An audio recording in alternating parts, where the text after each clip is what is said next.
Grace Whitmore's trembling hands held her dying infant as the merciless Texas sun beat down on her crumbling homestead. No milk, no hope, no husband. Murdered by rustlers 3 weeks past.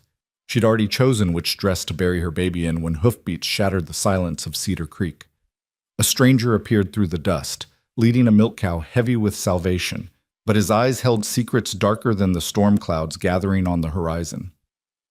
This is their story, a tale of desperation, redemption, and love born from ashes. Stay until the end and comment what city you're watching from so I can see how far this story travels across the world. The dust devils danced across the parched earth of Cedar Creek like demons mocking the dead. Grace Whitmore sat motionless on her weathered porch, the wood beneath her so dry it no longer even creaked, just crumbled, same as everything else in her life. In her arms, baby Clara lay frighteningly still, her tiny chest rising and falling in shallow, irregular rhythms that made Grace's heart clench with each uncertain breath. 3 weeks. It had been 3 weeks since they'd buried Thomas. Grace pressed her cracked lips together, refusing to cry. She'd run out of tears days ago, just like she'd run out of everything else. Water from the well had dropped to a brackish trickle. The vegetable garden had withered to brown stalks that snapped like old bones. The chickens had stopped laying, then stopped moving altogether. And her milk, the milk that should have been flowing to keep her daughter alive, had dried up 2 days after the funeral, as if her body knew there was no point in fighting anymore. The late afternoon sun hammered down with the weight of God's judgment, turning the Texas plains into a shimmering hell. Somewhere in the distance, a crow cawed, the only living thing besides Grace and Clara that seemed willing to acknowledge this God-forsaken stretch of land still existed. Grace looked down at her daughter's face, 5 months old. Clara's cheeks, once plump and pink, had hollowed into something that looked like a porcelain doll someone had left out in the rain. Her lips were pale, her skin papery. When she did cry, which was less and less often now, it came out as a weak mewling that broke what remained of Grace's heart into ever smaller pieces. "I'm sorry, baby girl," Grace whispered, her voice rough from disuse and dehydration. "I'm so sorry." She'd tried everything. She'd walked the 3 miles to the Hendersons' place, only to find it abandoned, a crude sign nailed to the door. Gone to Kansas. God help Texas.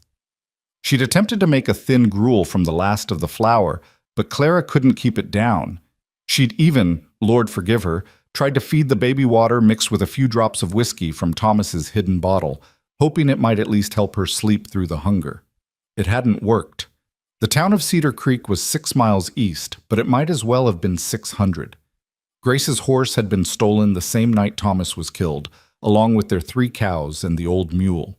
The rustlers had taken everything of value and left her with nothing but a corpse, a baby, and a drought that showed no sign of breaking. She'd thought about walking to town, carrying Clara, but 6 miles in this heat, without water, with no guarantee anyone there could help anyway?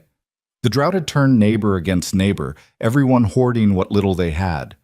Grace had heard stories of families abandoning their homesteads in the dead of night, leaving everything behind rather than watch their children starve slowly. Maybe that would be kinder, she thought, then immediately hated herself for it. Mrs. Whitmore was a good woman, they'd say at her funeral, if anyone even found their bodies before the coyotes did. Died trying to save her baby. Tragic thing, that.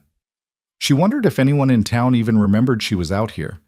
Thomas had always been the one to ride in for supplies, to socialize, to make their presence known. Grace had been content to stay on their little homestead, tending her garden and her baby, living the quiet life she'd always dreamed of. Now that dream had curdled into a nightmare she couldn't wake from. Clara stirred in her arms, making a sound like a kitten.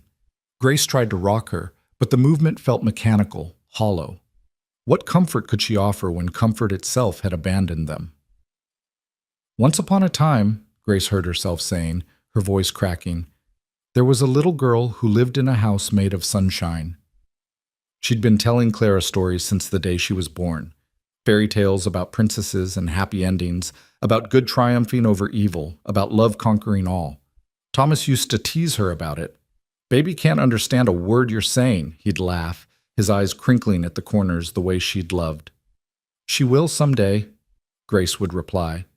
And when she does, she'll know the world can be beautiful. But the world wasn't beautiful. The world was cruel and savage, and it took away everything you loved and left you with nothing but dust and death. And Grace stopped herself, took a shuddering breath. She wouldn't think like that. Couldn't. The moment she gave up hope entirely was the moment she might as well lay down and let the desert take them both. She looked toward the horizon, where the sun was beginning its slow descent toward evening. The sky had taken on that particular quality of light that happened in late summer, golden and harsh, and somehow both beautiful and terrible at the same time. Heat waves made the distant landscape shimmer like a mirage. And that's when she saw it. At first, Grace thought her eyes were playing tricks on her, that dehydration had finally pushed her mind over the edge into hallucination. But she blinked, squinted, and the vision remained. A figure on horseback, moving slowly toward her homestead through the wavering heat. Her heart began to pound. Riders meant danger more often than not these days. The men who'd killed Thomas had been riders. Rustlers, outlaws, deserters from the war that had ended 10 years ago, but left its damage scattered across the frontier like shrapnel. They all rode horses, and they all meant trouble for a woman alone. Grace stood on shaking legs, instinctively moving back toward her door. The rifle was inside, Thomas's rifle, though she wasn't sure she had the strength to lift it, let alone fire it with any accuracy. And even if she could, she had exactly 3 bullets left. But as the rider drew closer, Grace's fear began to mix with something else, a desperate, wild hope that made her chest tight. Because behind the rider, connected by a lead rope, walked a cow, a milk cow. Grace's vision blurred with sudden tears. She clutched Clara tighter, afraid to believe what she was seeing, terrified it would dissolve into nothing but another cruel trick of the dying light. The rider kept coming, steady and unhurried, as if he had all the time in the world. As the distance closed, Grace could make out more details.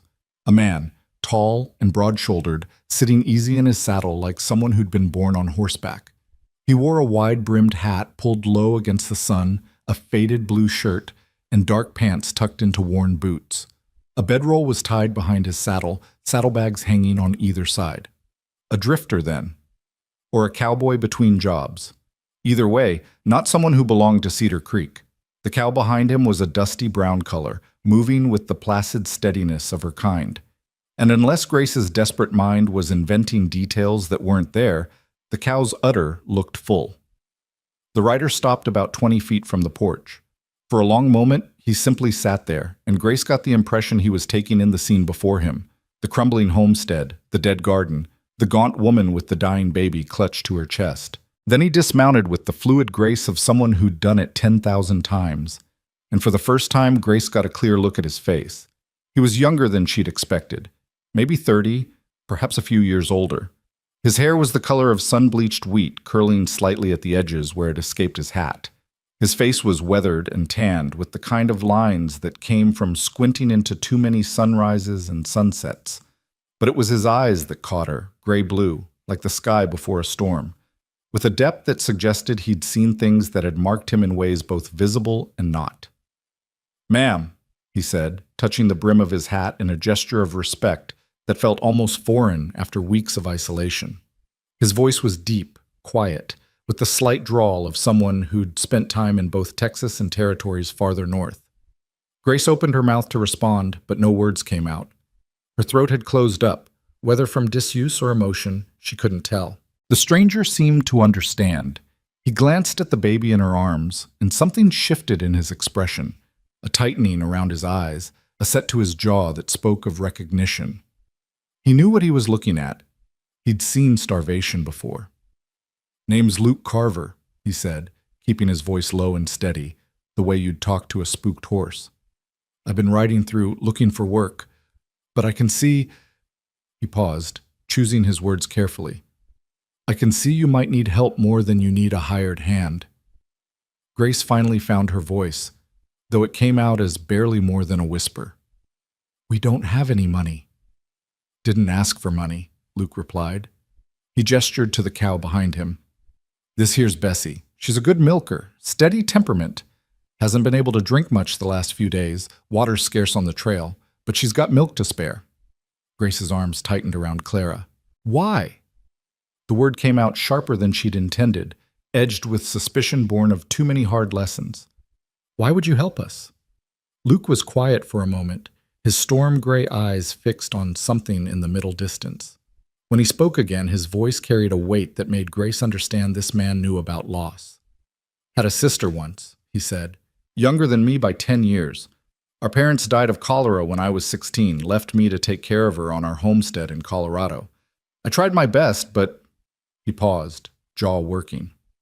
Drought came, just like here. Crops failed. I couldn't produce enough food to keep us both alive. By the time I admitted defeat and decided to take her to town, it was too late. She was 6 years old. The silence that followed was broken only by the whisper of wind through dead grass. I've been drifting ever since, Luke continued. 15 years now. Can't seem to settle anywhere. Can't seem to stop moving. But every now and then I come across someone who needs help, really needs it, life or death. And I figure maybe that's why I'm still here. Maybe I couldn't save her, but I can save someone else. He looked directly at Grace then, and she saw no pity in his eyes, only a kind of fierce determination that made her believe he meant every word. So I'm not asking for money, ma'am. I'm asking if you'll let me help. Let me give you some milk for your baby. Let me stay a few days, help you get back on your feet, repair what needs repairing, teach you how to care for the cow if you don't already know. Then I'll move on, same as always. Grace's heart was pounding so hard she thought it might burst through her rib cage. Every instinct screamed that she should be cautious, that inviting a strange man onto her property when she was alone and vulnerable was foolish at best, deadly at worst. But Clara made another weak sound, and Grace looked down at her daughter's face. So pale, so fragile, so close to slipping away, and she knew she didn't have a choice. Pride was a luxury she could no longer afford. "All right," she whispered. Then louder, "All right, yes, please." Luke nodded once, as if confirming something to himself. "First things first, then. Let's get some milk into that baby." He moved with efficient purpose, tying his horse and the cow to the hitching post that Thomas had built when they'd first arrived at this homestead 4 years ago, back when everything had been new and full of promise. Luke pulled a tin cup from his saddlebag, then approached the cow, speaking to her in low, soothing tones as he positioned the cup and began to milk her. Grace watched, transfixed. The sound of milk hitting the bottom of the tin cup was like music, liquid and rich and real. She'd almost forgotten what fresh milk looked like, the way it caught the light, the slight foam at the top. Within minutes, Luke had filled the cup halfway. He stood, careful not to spill a drop, and carried it to the porch. Up close, Grace could see more details, the way his hands were calloused and scarred, the kind of hands that knew hard work, the way he moved with a kind of deliberate care that suggested he'd learned to be gentle in a world that often wasn't. "May I?" he asked, nodding toward the baby. Grace hesitated only a moment before shifting Clara in her arms, angling her so Luke could bring the cup closer. Her hands were shaking so badly she wasn't sure she could have held it steady anyway. Luke crouched down to their level, bringing himself to their height rather than looming over them. He tilted the cup carefully, letting just a few drops of milk touch Clara's pale lips. For a heartbeat, nothing happened. Then Clara's mouth opened reflexively, her tongue reaching for the moisture. Luke let a few more drops fall, and this time Clara made a small sound. Not quite a cry, but something more alive than anything Grace had heard from her in days. "That's it," Luke murmured. "There you go, little one. Slow now, slow." He fed Clara drop by drop, patient as stone, never rushing, always watching for signs that she might choke or struggle. And slowly, impossibly, Clara began to drink. Small sips at first, then longer pulls. Her tiny hands, which had been lying limp, suddenly reached up, grasping at air, at Grace's dress, at life itself. Grace couldn't stop the sob that tore from her throat. Tears she thought she'd run out of came flooding back, streaming down her face as she watched her daughter drink, watched color begin to return to those pale cheeks, watched life reassert itself against all odds. "Thank you," she gasped. "Oh God, thank you, thank you." "No thanks needed," Luke said quietly, his attention still focused on Clara. "Every child deserves a fighting chance." They stayed like that until Clara had drunk nearly half the cup, more than Grace would have dared hope for. Then the baby's eyes began to flutter, her body relaxing into something that looked like actual sleep. rather than the terrible unconscious state she'd been drifting in and out of.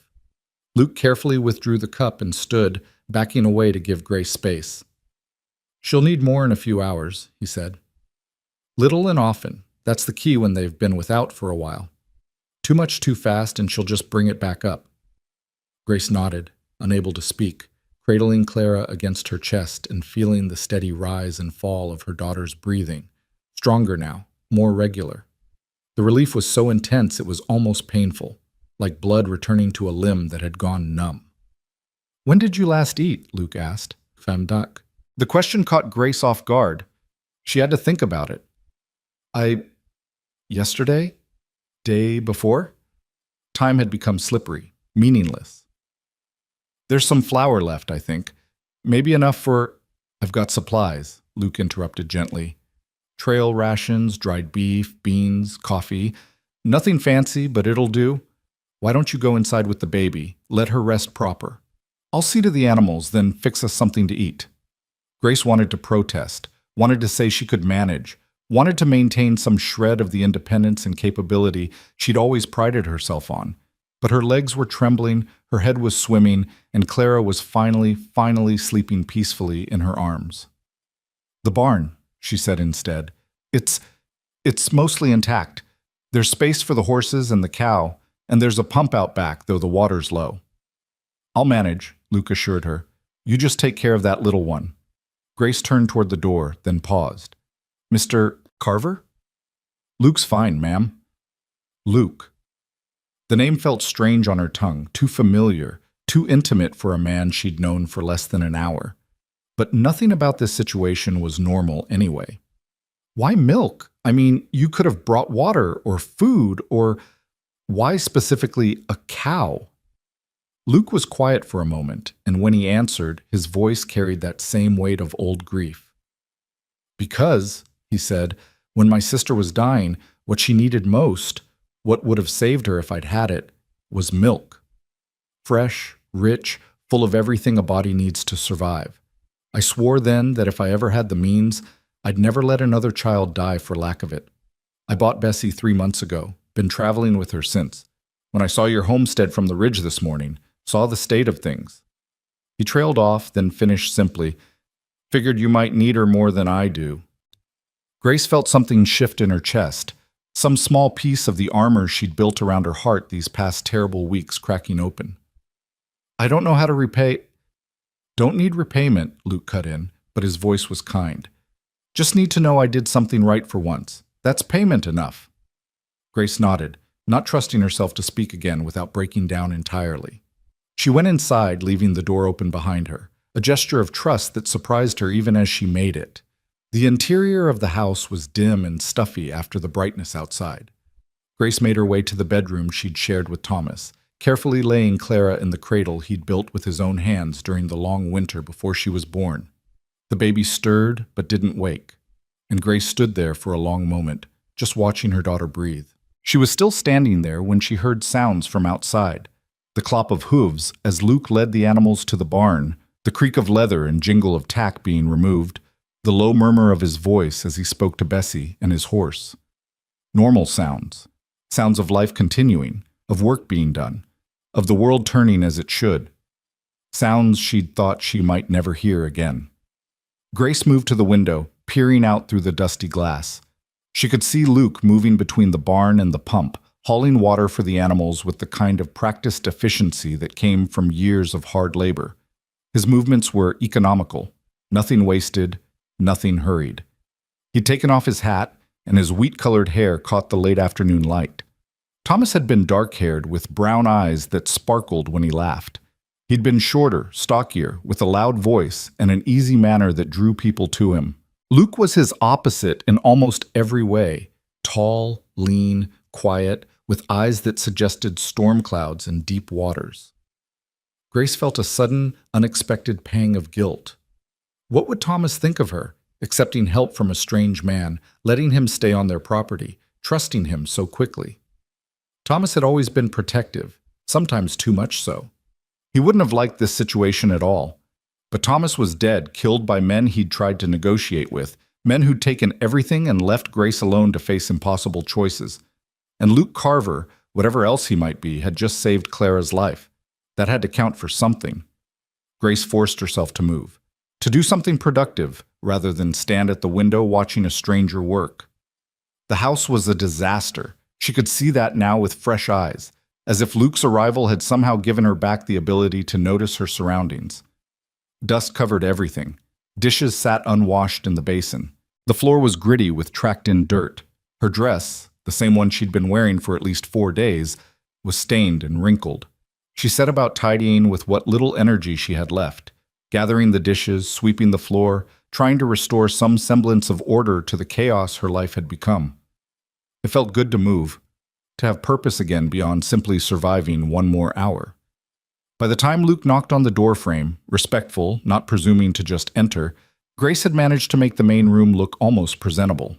Clara was still sleeping peacefully, and Grace herself had changed into a cleaner dress, though she'd long since given up on the niceties of propriety.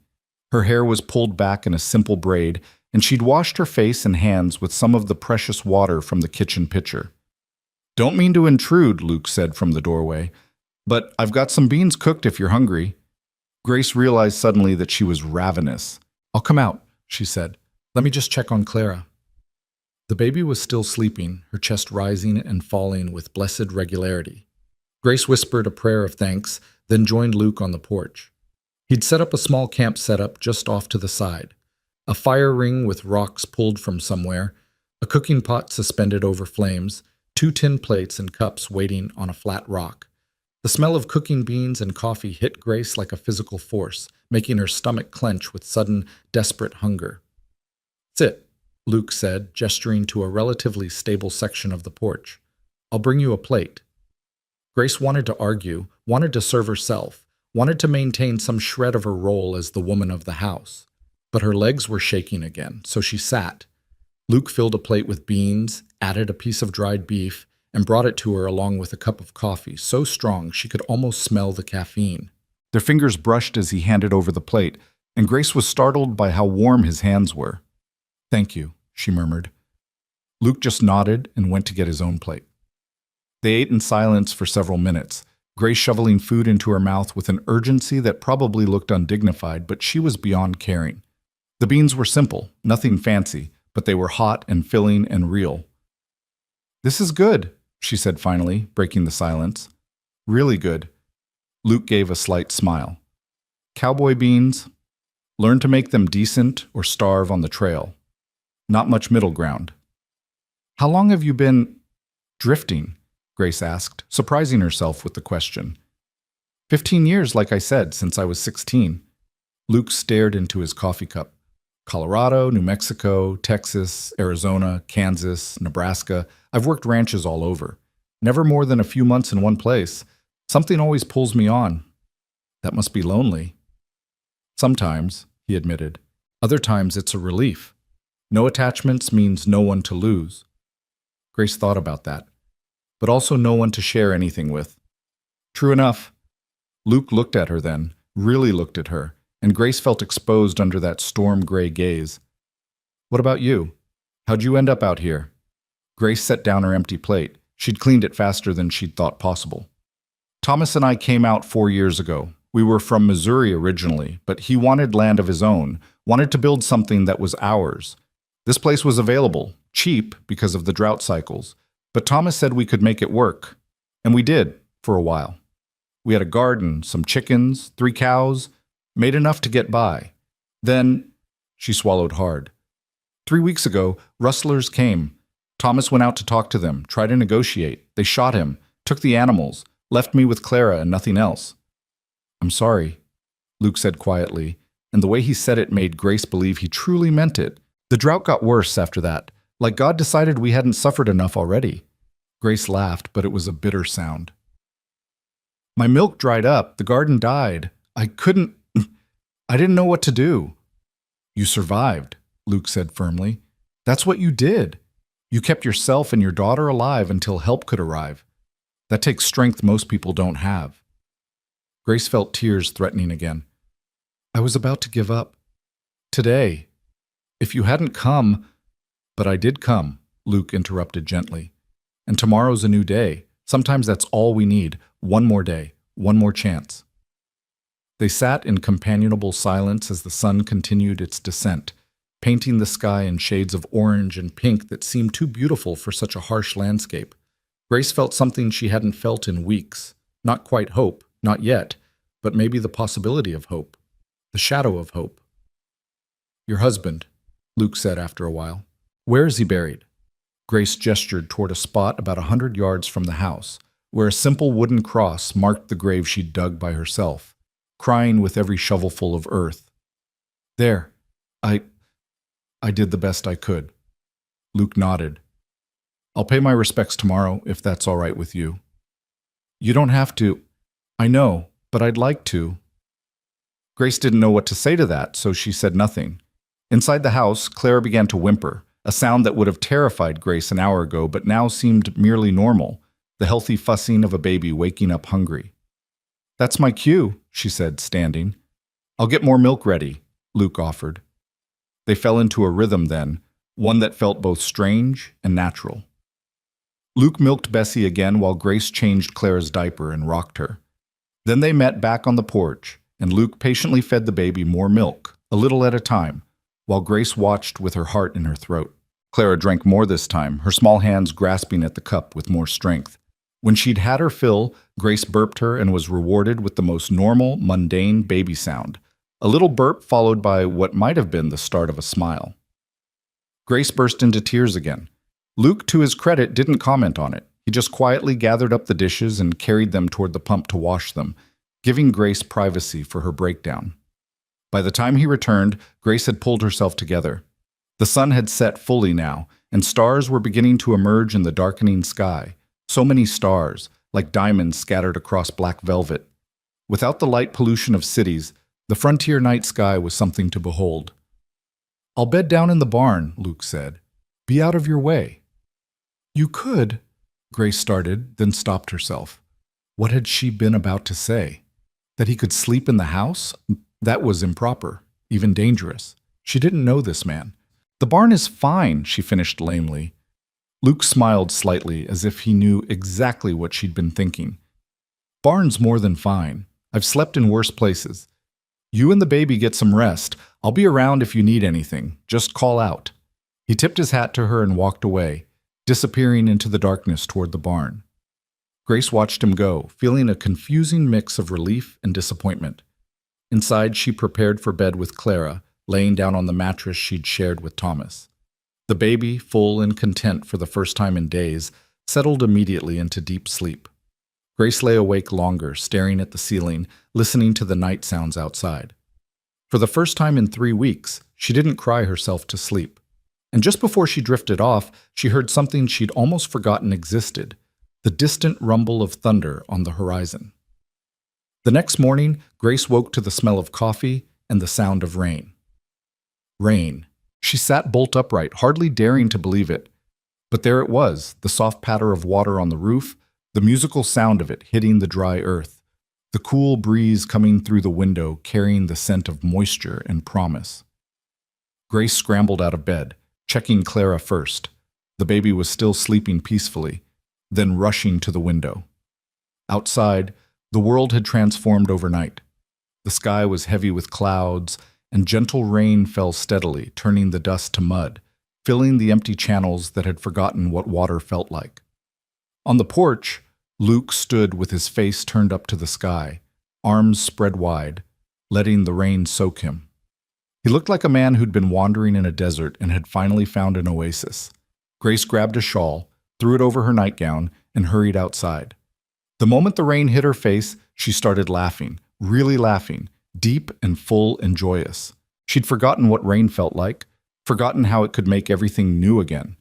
Luke turned to her, grinning, the first real smile she'd seen from him, and it transformed his entire face, making him look younger and somehow lighter. "Looks like someone's looking out for you," he said. "For us," Grace corrected, and was surprised to realize she meant it. They stood there together, two strangers brought together by desperation and circumstance, watching the rain wash away weeks of dust and despair, and Grace thought, just maybe, that Luke Carver had brought them more than milk. He'd brought them a chance to live again.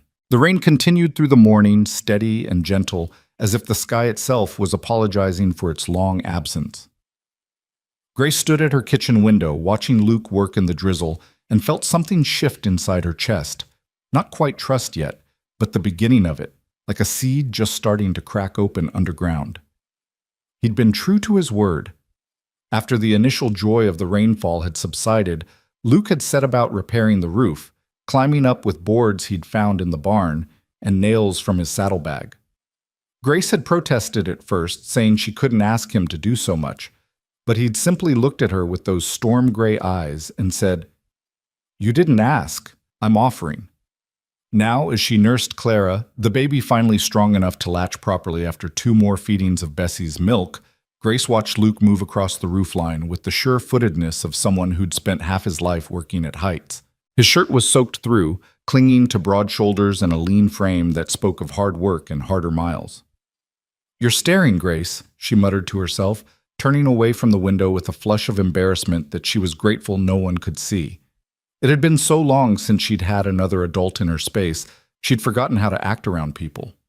Thomas had been gone nearly a month now, but it felt like longer, like she'd lived several lifetimes in those weeks of isolation and desperation. The woman who'd waved goodbye to her husband that morning, never imagining it would be the last time, felt like a stranger now. That Grace had been softer, more naive, still believing the world would be fair if you just worked hard enough. This Grace knew better. Clara finished nursing and Grace burped her gently, marveling at how much stronger her daughter felt already. The baby's eyes were brighter, her skin had color again, and when she looked up at Grace, there was recognition there, awareness that had been fading just yesterday. "We're going to be all right, sweet girl," Grace whispered against Clara's soft hair. "Somehow, we're going to be all right." A knock at the door made her jump. Luke stood on the threshold, dripping wet, his hat in his hands. "Roof's patched," he said. "Won't hold forever, but it'll keep the rain out for now. I noticed the chicken coop's still standing. Figured we might try to get a few hens from town if you're interested. And the garden plot, once this rain soaks in good, we could try replanting. It's late in the season, but with proper water you might get some late summer vegetables." Grace stared at him, overwhelmed by his casual planning for a future she'd stopped believing in. "You're talking like you're staying." Luke shifted his weight, suddenly looking uncomfortable. "Just for a few days, like I said.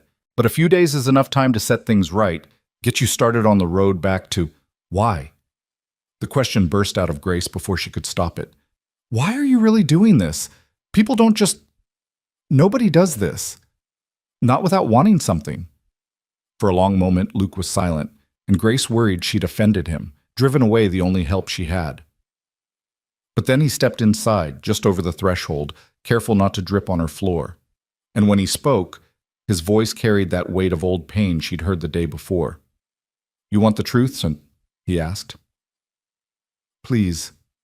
Luke looked down at his hands, turning his hat over and over. "When my sister died, I didn't just lose her. I lost myself.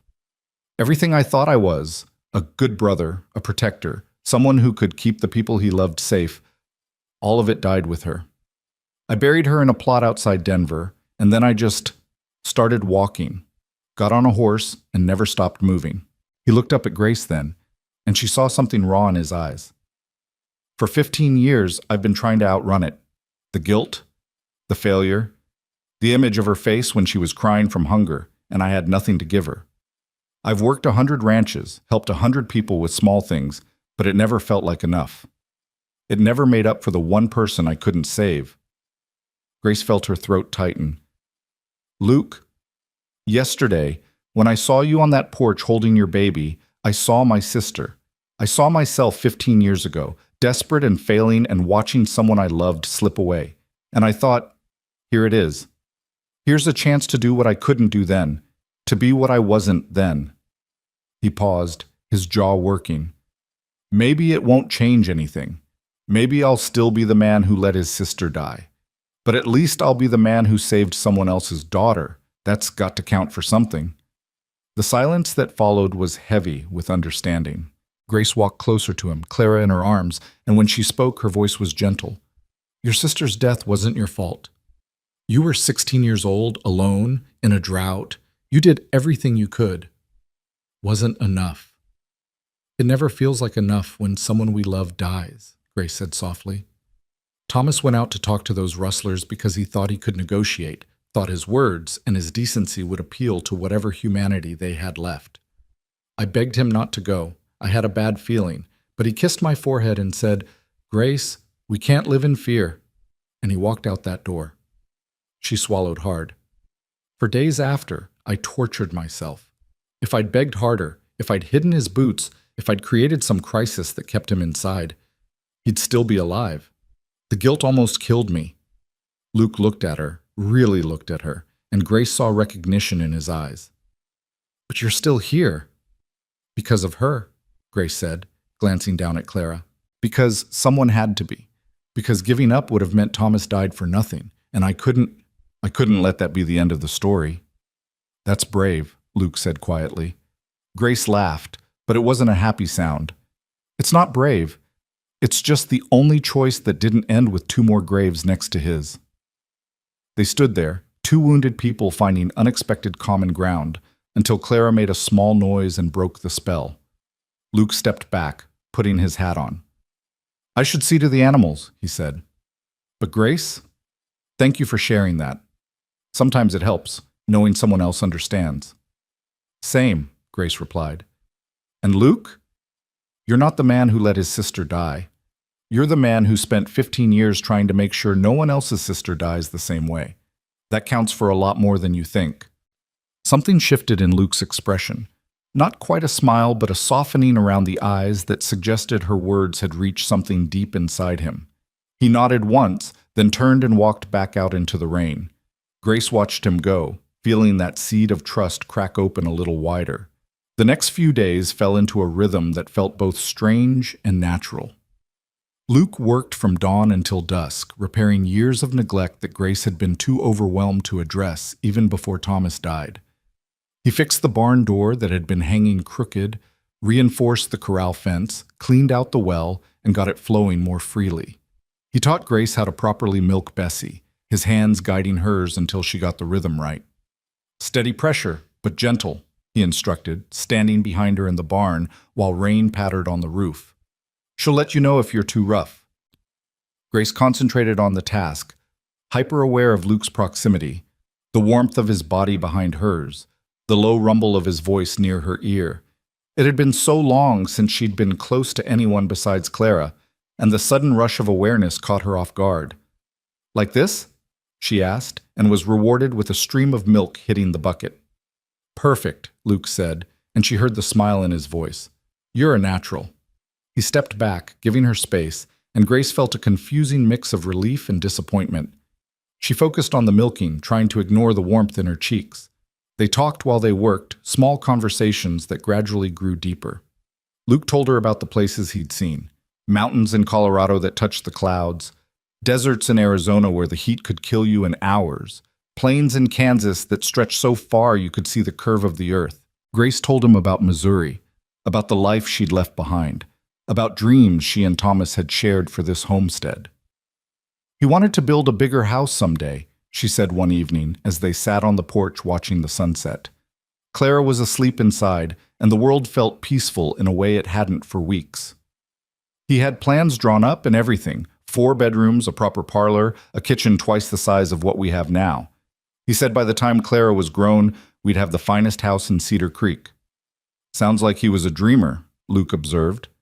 "He was," Grace agreed. "Sometimes I thought he dreamed too big, but he'd always say, 'Grace, if you don't dream big, you end up with nothing.' I suppose he was right about that." Luke was quiet for a moment. "You'll build that house someday. Maybe not exactly like he planned, but you'll build something good here. I can see it." "How can you see that when I can't even see past next week?" "Because I've watched you these past few days," Luke said simply. "You're stronger than you think. You survive things that would have broken most people. Once you get back on your feet, there'll be no stopping you." Grace wanted to believe him, but doubt was a hard habit to break. "And what about you? Where will you go when you leave?" The question hung in the air between them. Luke stared out at the horizon, where the sun was painting the sky in shades of gold and crimson. "Don't know," he admitted. "Wherever the road takes me, I suppose. There's always work somewhere, Always someone who needs help. Don't you ever want to stop? To settle down somewhere? Luke's expression became unreadable. Wanting and being able are two different things. I've forgotten how to stay in one place. Wouldn't know what to do with myself. Grace thought about that. Seems lonely. Sometimes, Luke agreed. But sometimes lonely is safer than the alternative. Before Grace could ask what he meant by that, Clara's cry came from inside the house. Grace rose to tend to her daughter, but she couldn't shake the feeling that Luke had just revealed something important, a glimpse into the walls he'd built around himself, walls that maybe weren't so different from her own. On the fourth day after Luke's arrival, the rain finally stopped. The world emerged wet and renewed, the air smelling of damp earth and possibility. The garden plot had turned from dust to mud, and Luke declared it ready for replanting. "We'll need seeds from town," he said over breakfast, a meal that had become a comfortable routine, the two of them eating together while Clara played on a blanket nearby. "I can ride in this afternoon, pick up what we need." Grace hesitated. She hadn't been to Cedar Creek since before Thomas died, hadn't faced the questions and pity she knew would be waiting there. But she also knew Luke shouldn't go alone. People would be suspicious of a stranger buying supplies, especially supplies meant for a widow's homestead. "I should come with you," she said finally. "They know me in town. It'll be easier." Luke looked uncertain. "It's 6 miles there and back. You up for that?" Grace lifted her chin. "I'm stronger than I was 4 days ago, thanks to you. And Clara will be fine. She can ride with me. It's time I showed my face anyway. Let people know we're still here." So that afternoon found them on the road to Cedar Creek, Grace riding Thomas's horse, the one animal the rustlers hadn't taken because it had been lame at the time, with Clara secured in a sling against her chest. Luke rode beside her on his own mount, leading Bessie on a rope behind them. The landscape had transformed with the rain. Green shoots were already pushing up through the earth, and the creeks they crossed actually had water flowing in them. It felt like the land itself was waking up from a long nightmare. "It's beautiful," Grace said, looking around with wonder. "I'd forgotten it could be this beautiful." Luke smiled. "Nature has a way of bouncing back. Give it half a chance and it'll surprise you every time." They rode in companionable silence for a while, the steady clip-clop of hooves and the jingle of tack, the only sounds. Grace found herself sneaking glances at Luke, studying his profile against the afternoon sky. He sat a horse like he'd been born to it, easy and natural, moving with the animal rather than against it. "You're staring again," Luke said without looking at her, and Grace could hear the amusement in his voice. She felt her cheeks heat. "I was just thinking." "About?" "About how strange it is that a week ago I'd never met you, and now I can't imagine the last few days without you here." Luke did look at her then, and something passed between them, something Grace wasn't quite ready to name, but could feel all the same, warm and unsettling in her chest. "Life's strange that way sometimes," he said softly. "People come into your life exactly when you need them, and then leave when you need them to stay." Grace hadn't meant to say it, but the words came out anyway, tinged with a fear she hadn't acknowledged until this moment, the fear that Luke would disappear as suddenly as he'd arrived, leaving her alone again. Luke's expression became serious. "Grace, I know," she interrupted quickly. "You're a drifter. You don't stay places. I'm not trying to... I just meant..." She trailed off, not sure what she meant exactly. "I said a few days," Luke said quietly. "And it's been 4. I should probably move on soon. Let you get back to your life." The words hit Grace harder than they should have. She told herself it was just fear of being alone again, just gratitude for his help, just the natural anxiety of losing a source of support. But deep down, she knew it was more than that. She'd started to care about Luke Carver. Not just appreciate him or rely on him, but actually care. About his stories, his pain, his rare smiles, the way he was gentle with Clara, the sound of his voice in the morning saying, "Coffee's ready." And that terrified her, because Thomas had only been gone a month, and what kind of woman developed feelings for another man so soon? What did that say about her marriage, about everything she thought she knew about herself? "Right," she said, keeping her voice carefully neutral. "Of course. You've already stayed longer than you planned."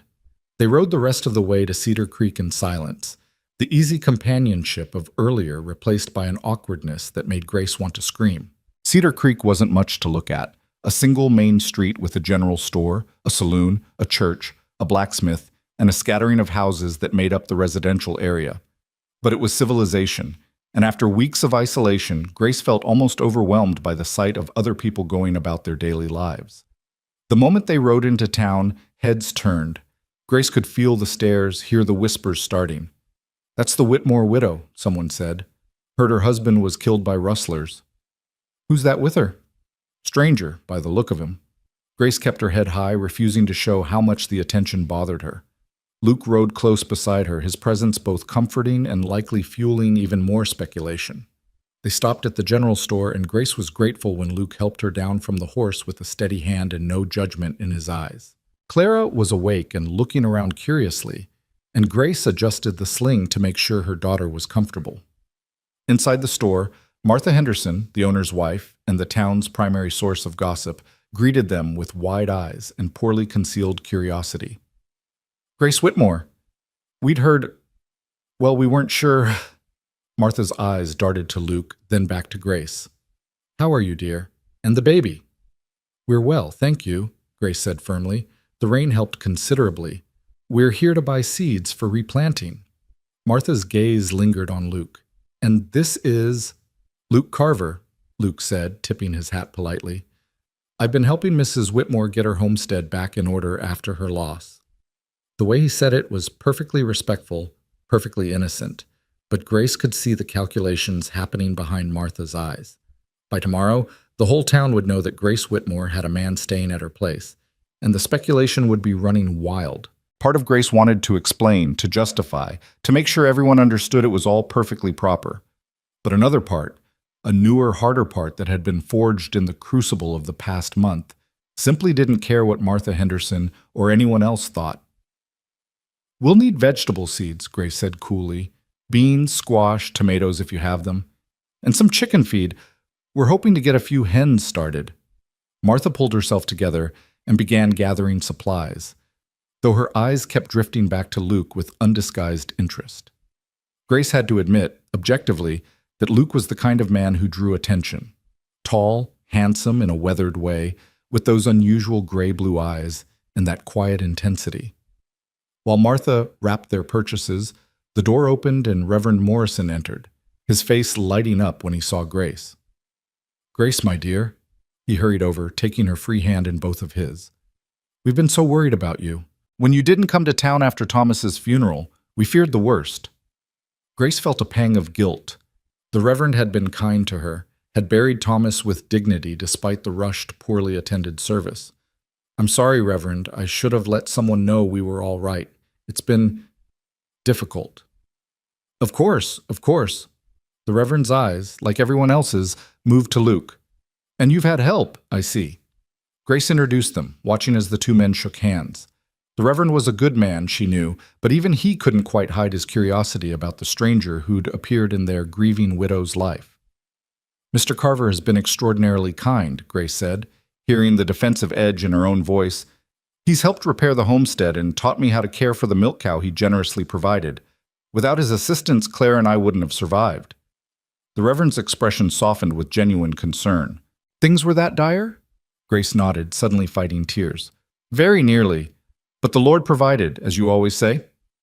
"He did indeed," the Reverend agreed, looking at Luke with new respect. "Then we're all grateful for Mr. Carver's timely arrival. Will you be staying in Cedar Creek long, sir?" "Just passing through," Luke said, and Grace felt something twist in her chest at the words. "But I wanted to make sure Mrs. Whitmore and her daughter were stable before moving on." They completed their purchases and left the store, Grace acutely aware of the eyes following them. On the street, they nearly ran into Sheriff Daniels, a gruff man in his 50s who'd been investigating Thomas's murder with little success. "Mrs. Whitmore," he greeted her, tipping his hat. His eyes narrowed when they landed on Luke. "Everything all right here?" "Everything's fine, Sheriff," Grace assured him. "This is Luke Carver. He's been helping me with the homestead." The sheriff looked Luke up and down with the practiced eye of someone who'd spent years judging men's characters. "You wouldn't happen to know anything about the rustlers who killed Thomas Whitmore, would you?" Luke met his gaze steadily. No, sir. I only arrived in the area 4 days ago, and I've been at Mrs. Whitmore's homestead the entire time. But if I hear anything in my travels, I'll be sure to let you know. The sheriff grunted, apparently satisfied. See that you do. Thomas was a good man. Deserves justice. They parted ways, and Grace let out a breath she hadn't known she was holding. I'm sorry about that. The sheriff is just doing his job, Luke finished. No offense taken. He'd be a poor lawman if he didn't question strangers. They loaded their purchases onto the horses and prepared to leave, but before they could mount up, a woman's voice called out from across the street. Grace! Grace Whitmore! Grace turned to see Sarah Chen hurrying toward them, her face flushed with either exertion or emotion. Sarah and her husband owned the ranch bordering Grace's property to the north, and Sarah had been one of the few people who'd visited after Thomas's death, bringing food and offering condolences. Sarah, Grace greeted her warmly. How are you? Never mind me. How are you? We've been so worried. Sarah's eyes took in Grace's improved appearance, Clara's healthy glow, and Luke's presence with obvious curiosity, but Grace was relieved to note no judgment. You look better than when I last saw you. I am better, Grace confirmed. Sarah, this is Luke Carver. Luke, Sarah Chen. She and her husband David run the ranch north of mine. Sarah shook Luke's hand with the firm grip of a woman who worked as hard as any man. Pleased to meet you. Are you the reason Grace looks like she's rejoined the living? Luke smiled slightly. I just helped out a bit. Mrs. Whitmore did the hard part. Sarah looked between them, and something calculating but not unkind crossed her face. Well, whatever you did, thank you. We wanted to help more, but our own situation has been touch and go with the drought. Now that the rains come, though, things might turn around. She turned to Grace. Listen, David and I were talking, and we'd like you to come for dinner tomorrow night. Both of you, she added, nodding to Luke. It's time we all started acting like neighbors again instead of hermits hiding in our separate corners. Grace opened her mouth to decline. Social occasions felt beyond her still, but Sarah held up a hand. I won't take no for an answer. 6 o'clock. Bring the baby. We'll make it an early night. Nothing fancy. But Grace, you need friends right now, and we need to remember there are still good people in the world. Her eyes moved to Luke. Present company included. Before Grace could protest further, Sarah had squeezed her hand, nodded to Luke, and hurried off, leaving them standing in the street with an invitation neither had expected. You don't have to come, Grace said quickly as they mounted their horses. She just assumed, I'd like to, Luke interrupted, if you want me there. Grace looked at him, this man who'd become so important to her so quickly, and felt that flutter in her chest again. I do, she admitted. Want you there, I mean. They rode home as the sun began its descent, painting the sky in colors that seemed too vibrant to be real. The landscape was still green from the recent rain, and for the first time since Thomas's death, Grace felt something that might have been happiness. But as they approached the homestead, that happiness evaporated. A horse was tied to the hitching post, not one Grace recognized, and sitting on her porch as if he had every right to be there, was a man she'd hoped never to see again. Jack Thornton stood as they rode up, a smile on his face that didn't reach his cold eyes.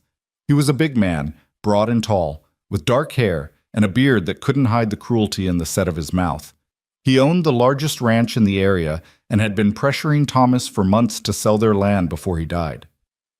Grace, he said, his voice carrying false warmth, I was beginning to worry you'd left the area. Grace felt Luke tense beside her, felt the shift in his posture from relaxed to alert. She kept her voice steady as she responded. Mr. Thornton, I wasn't expecting visitors. Thornton's eyes moved to Luke, assessing him with the look of a man calculating threats. And you've got yourself some protection now, I see. Smart. A woman alone out here can't be too careful. What do you want, Mr. Thornton? Grace asked, refusing to dismount until she knew his intentions. Just being neighborly, Thornton said, though his smile suggested otherwise. Checking to see how you're managing after your tragic loss. Thomas was a good man. Foolish, but good. Grace felt anger flash hot in her chest. Foolish? Coming out alone to confront armed men, Thornton said with a shrug. What else would you call it? Luke swung down from his horse in one smooth motion, putting himself between Thornton and Grace. You should watch how you speak about a dead man in front of his widow, he said quietly, but there was steel in his voice. Thornton's eyes narrowed. And you are? Someone who doesn't like men who disrespect women or the dead. The tension crackled between them like lightning before a storm.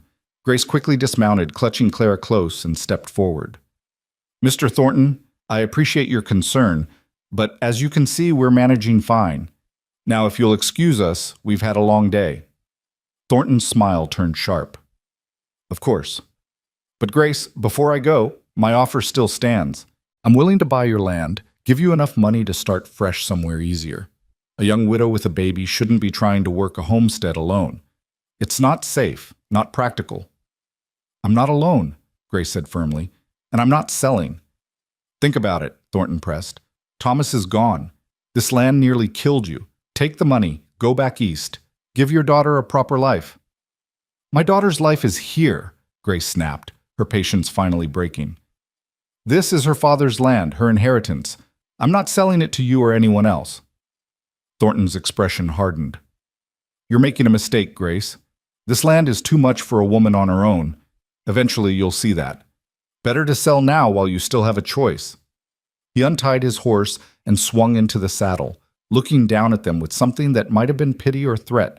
Grace couldn't tell which. I'll check back in a few weeks. Maybe by then you'll have come to your senses. He rode off, leaving a wake of unease behind him.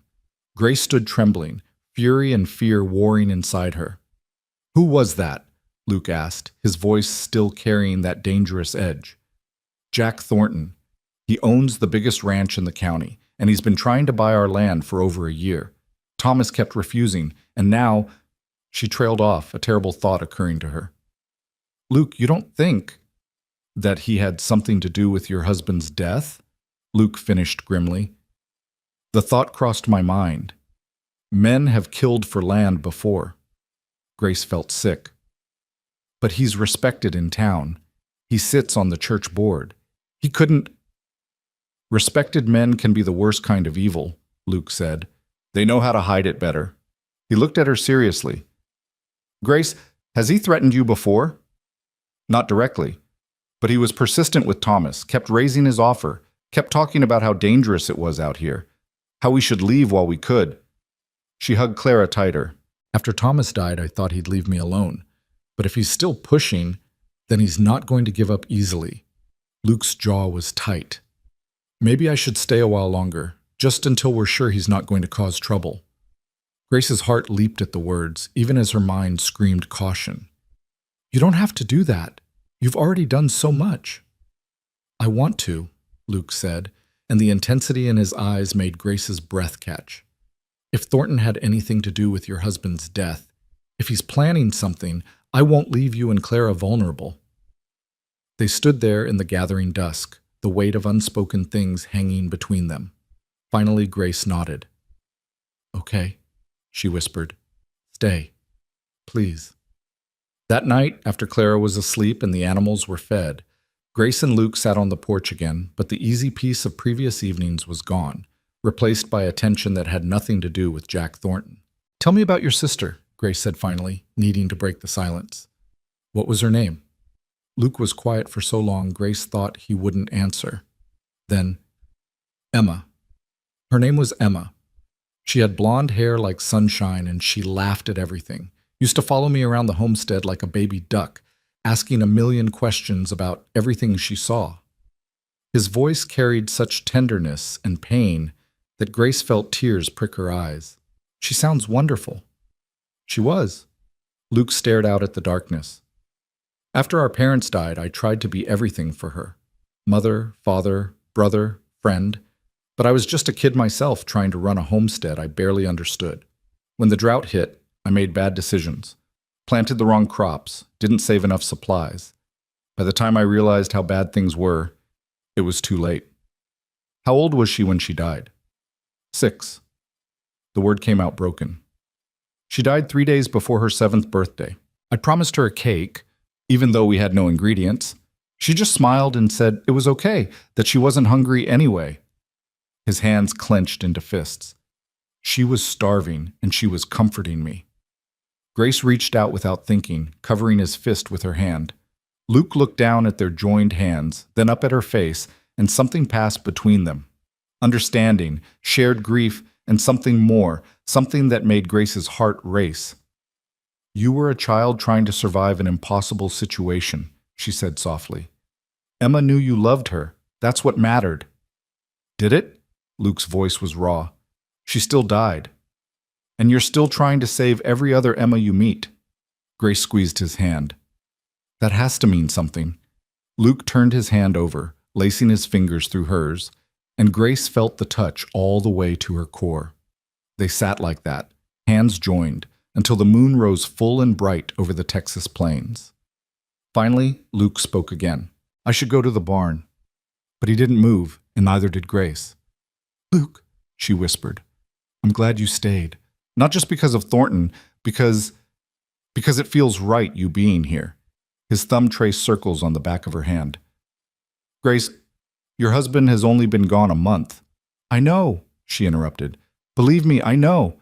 I think about it every day. Wonder what kind of woman I am for feeling—" She trailed off, unable to finish.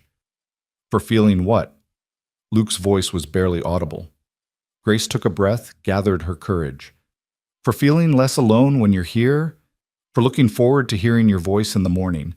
For wanting you to stay not just for a few more days, but for—" She couldn't say it, couldn't admit even to herself what she really wanted. Luke stood abruptly, pulling his hand away, and Grace felt the loss like a physical ache. He paced to the edge of the porch, his back to her. "Grace, I'm a drifter. I don't stay places. I don't put down roots. Every time I've tried, every time I've let myself care about people, about places, something goes wrong. People die or leave, or I fail them somehow. It's easier to just keep moving." "Easier doesn't mean better," Grace said, standing as well. "You can't spend your whole life running from the past." "Why not?" Luke turned to face her, and in the moonlight, his eyes looked haunted. "It's kept me alive this long." "But have you been living?" Grace challenged. "Or just existing?" The question hung between them, sharp and true. Luke opened his mouth to respond, but before he could, a sound split the night, the sound of breaking wood, followed by frightened animal noises from the barn. They both moved at once, Luke grabbing the rifle Grace kept by the door while she rushed inside to check on Clara. The baby was still sleeping, undisturbed, and Grace quickly lit a lamp before running back outside. Luke was already at the barn, the door hanging open. Grace hurried after him, her heart pounding, the lamp casting wild shadows. Inside, chaos. The horses were stamping and whinnying, Bessie was lowing in distress, and the back wall of the barn had a gaping hole in it, as if something had smashed through. "What happened?" Grace gasped. Luke was examining the damage, his face grim.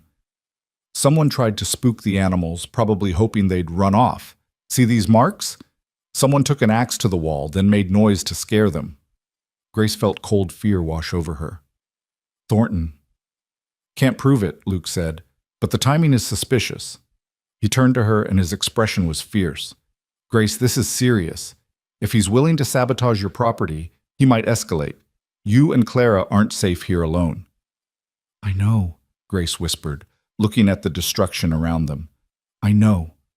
Luke set down the rifle and walked to her, taking her by the shoulders. "Then let me stay.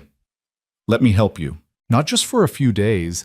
Let me stay until we know you're safe, until we know Thornton has backed off or been dealt with." Grace looked up at him, this man who'd ridden into her life like salvation, and felt something click into place in her chest. "What if I want you to stay longer than that?" The words hung in the air between them, full of promise and danger and possibility. Luke's hands tightened on her shoulders, his eyes searching her face. "Grace, I'm not asking for promises," she said quickly. "I'm not asking you to be anything other than who you are. But Luke, you make me feel alive again. You make me remember there's more to life than just surviving, and maybe that makes me a terrible person. Maybe it's too soon. Maybe I'm wrong, but I don't want you to leave." For a long moment, Luke just stared at her, conflict clear in his face. Then slowly, he raised one hand to her cheek, his touch gentle despite his calloused palm. "You're not wrong," he said softly, and you're not a terrible person. You're Grace Whitmore, the strongest, bravest woman I've ever met.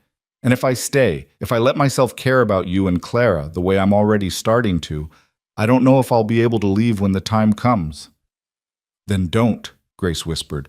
"Don't leave. Stay and help me build something here. Stay and let yourself have a home again." The moment stretched between them, full of possibility and fear, and the beginnings of something neither of them had expected to find. Then Luke leaned down, and Grace rose up on her toes, and their lips met in a kiss that tasted like rain and hope and second chances. When they finally pulled apart, both breathing hard, Luke rested his forehead against hers. "I'll stay," he murmured. "For now. For as long as you need me." Grace smiled against his shoulder. "Good, because I think I'm going to need you for a very long time." They stood there in the barn, surrounded by the gentle sounds of animals settling back to sleep, and let themselves believe just for a moment that maybe happy endings were possible after all, even for broken people on the edge of nowhere. The morning after the barn incident dawned bright and clear, but the sunshine couldn't quite dispel the shadow that had fallen over the homestead. Grace woke to find Luke already up, hammering boards over the hole in the barn wall while Bessie grazed peacefully nearby, seemingly unbothered by the previous night's disturbance. She stood at the kitchen window with Clara on her hip, watching him work, and touched her fingers to her lips, still feeling the ghost of that kiss. In the clear light of day, she should have felt guilty, should have been drowning in shame for kissing another man so soon after Thomas's death. But all she felt was a warmth that spread through her chest every time Luke looked up and caught her watching. "Your mama's in trouble, sweet girl," Grace murmured to Clara, who babbled happily in response. "She's falling for a cowboy who doesn't know how to stay in one place." But even as she said it, Grace couldn't bring herself to regret it. Luke made her feel things she'd thought died with Thomas. Hope, desire, the bone-deep certainty that maybe, just maybe, life could be good again. She was still watching when Luke finished his repairs and walked toward the house, his shirt already damp with sweat despite the early hour. He paused at the water pump, working the handle until cold water gushed out, then ducked his head under the stream. When he straightened, pushing wet hair back from his face, Grace felt her breath catch. Lord help her, but the man was beautiful in a rough, weathered way that made her pulse quicken. Luke caught her watching through the window and smiled, a real smile that crinkled the corners of his eyes and made him look years younger. Grace felt her cheeks heat but couldn't look away. He came inside, still drying his face with his bandana. "Morning, coffee's on the stove." "You've already done more work this morning than I do in a full day," Grace said, pouring them both cups. Their fingers brushed as she handed him his, and the touch sent electricity up her arm. "Couldn't sleep much," Luke admitted. "Kept thinking about last night. The barn, I mean," he added quickly, though the color rising in his own cheeks suggested the barn wasn't the only thing he'd been thinking about. Grace busied herself with preparing breakfast, trying to ignore the charged atmosphere between them. "What do we do about Thornton?" "Short term? We're careful. We don't leave the homestead unguarded. I'll sleep in the house from now on," Luke said, then paused. "In the main room, on the floor, proper-like." "Luke, you don't have to Yes, I do." His voice was firm.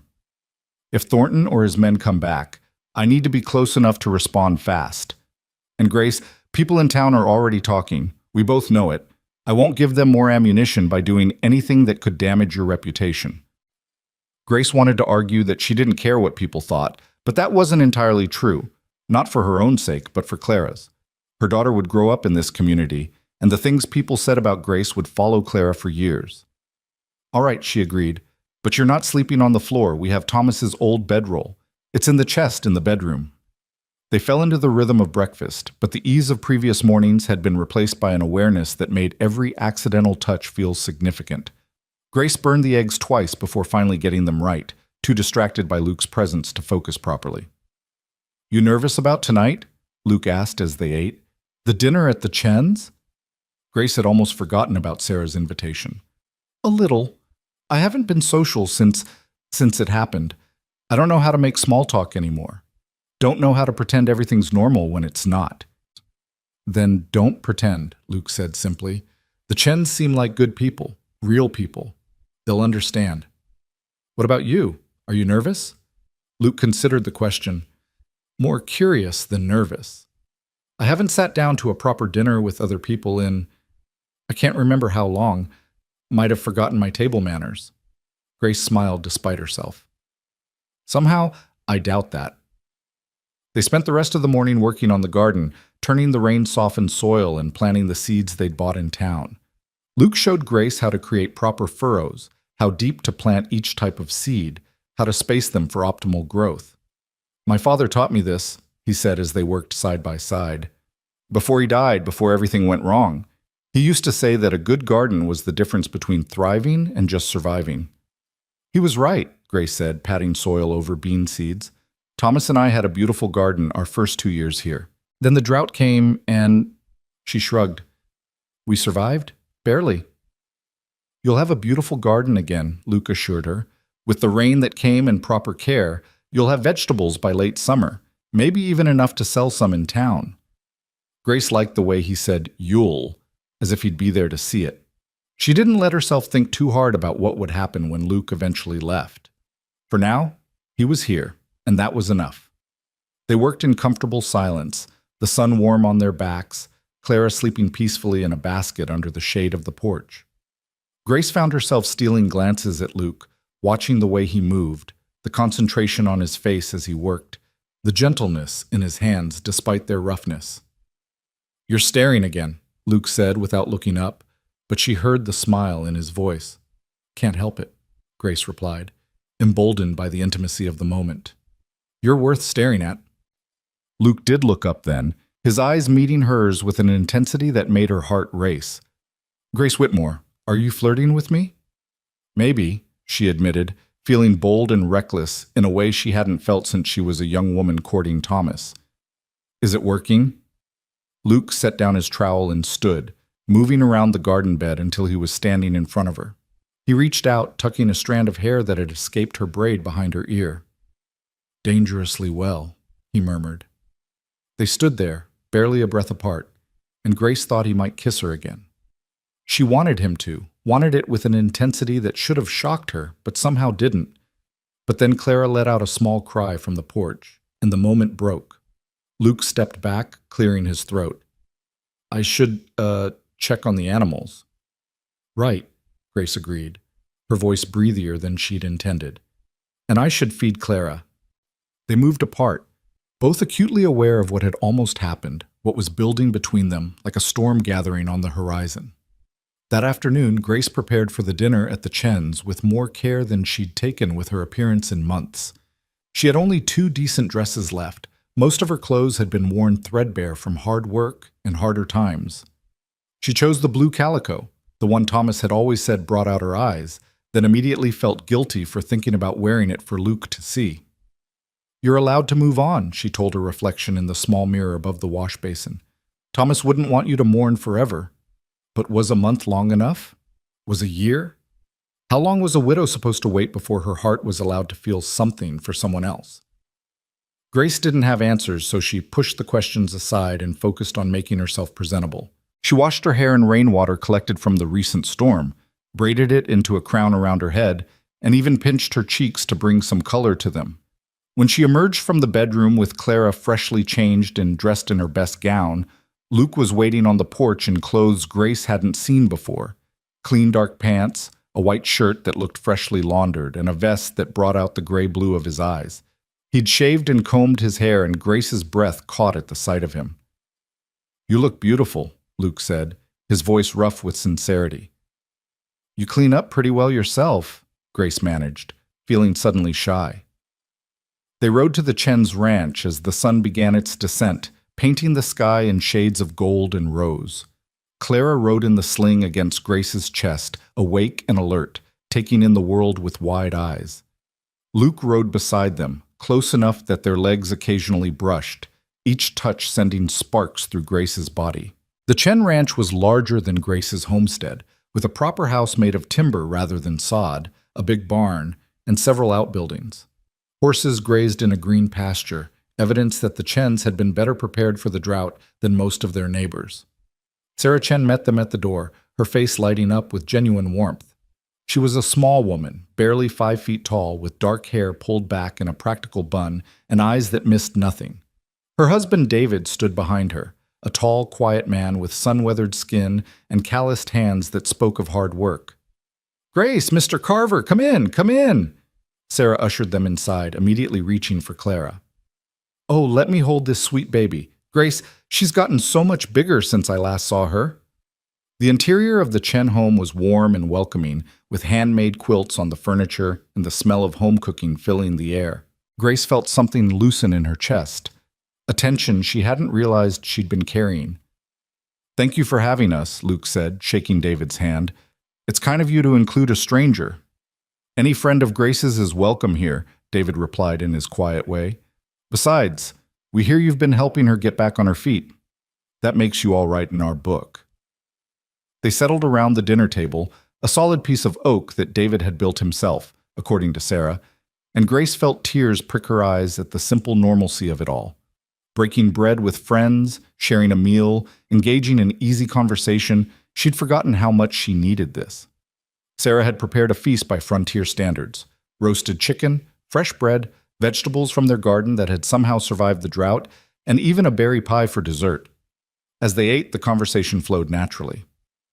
"So, Mr. Carver," Sarah said, passing him more chicken, "Grace mentioned you're a drifter. What brings you through Cedar Creek?"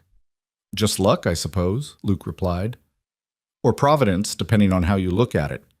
I'd been working a cattle drive up from Mexico, got paid off in San Antonio, and decided to head north. Saw Grace's homestead from the ridge and—" He paused, glancing at Grace. "Felt like I should stop." "Well, we're grateful you did," David said. "Grace and the baby would have been in serious trouble without help." "It was that close?" Sarah asked, looking at Grace with concern. Grace nodded, not trusting her voice. Sarah reached across the table and squeezed her hand. "You should have come to us. We would have helped."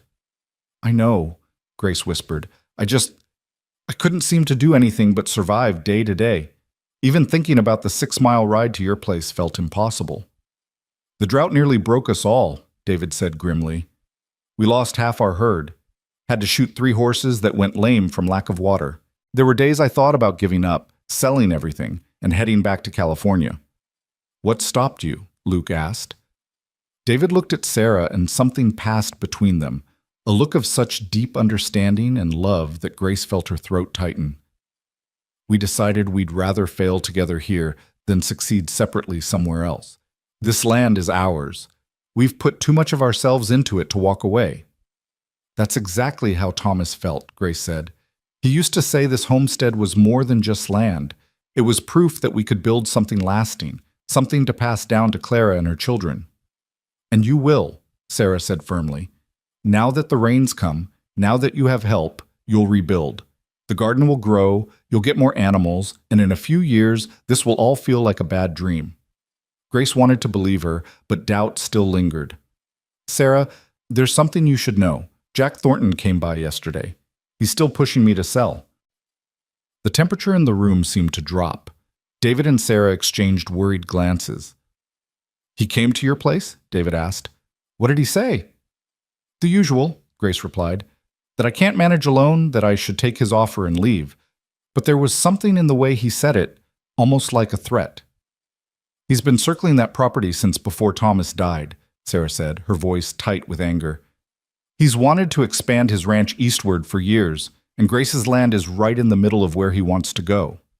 "Has he tried to buy your property?" Luke asked David. "Twice," David confirmed. "We refused both times. He wasn't happy about it, but he backed off. We have a bigger operation than Grace, more resources, more hired hands. We're harder to intimidate." "Someone sabotaged Grace's barn last night," Luke said quietly. "Tried to spook the animals, made a hole in the back wall with an axe." Sarah gasped. "You think it was Thornton?" "Can't prove it," Luke admitted, "but the timing is suspicious." David's expression darkened. "That's escalation.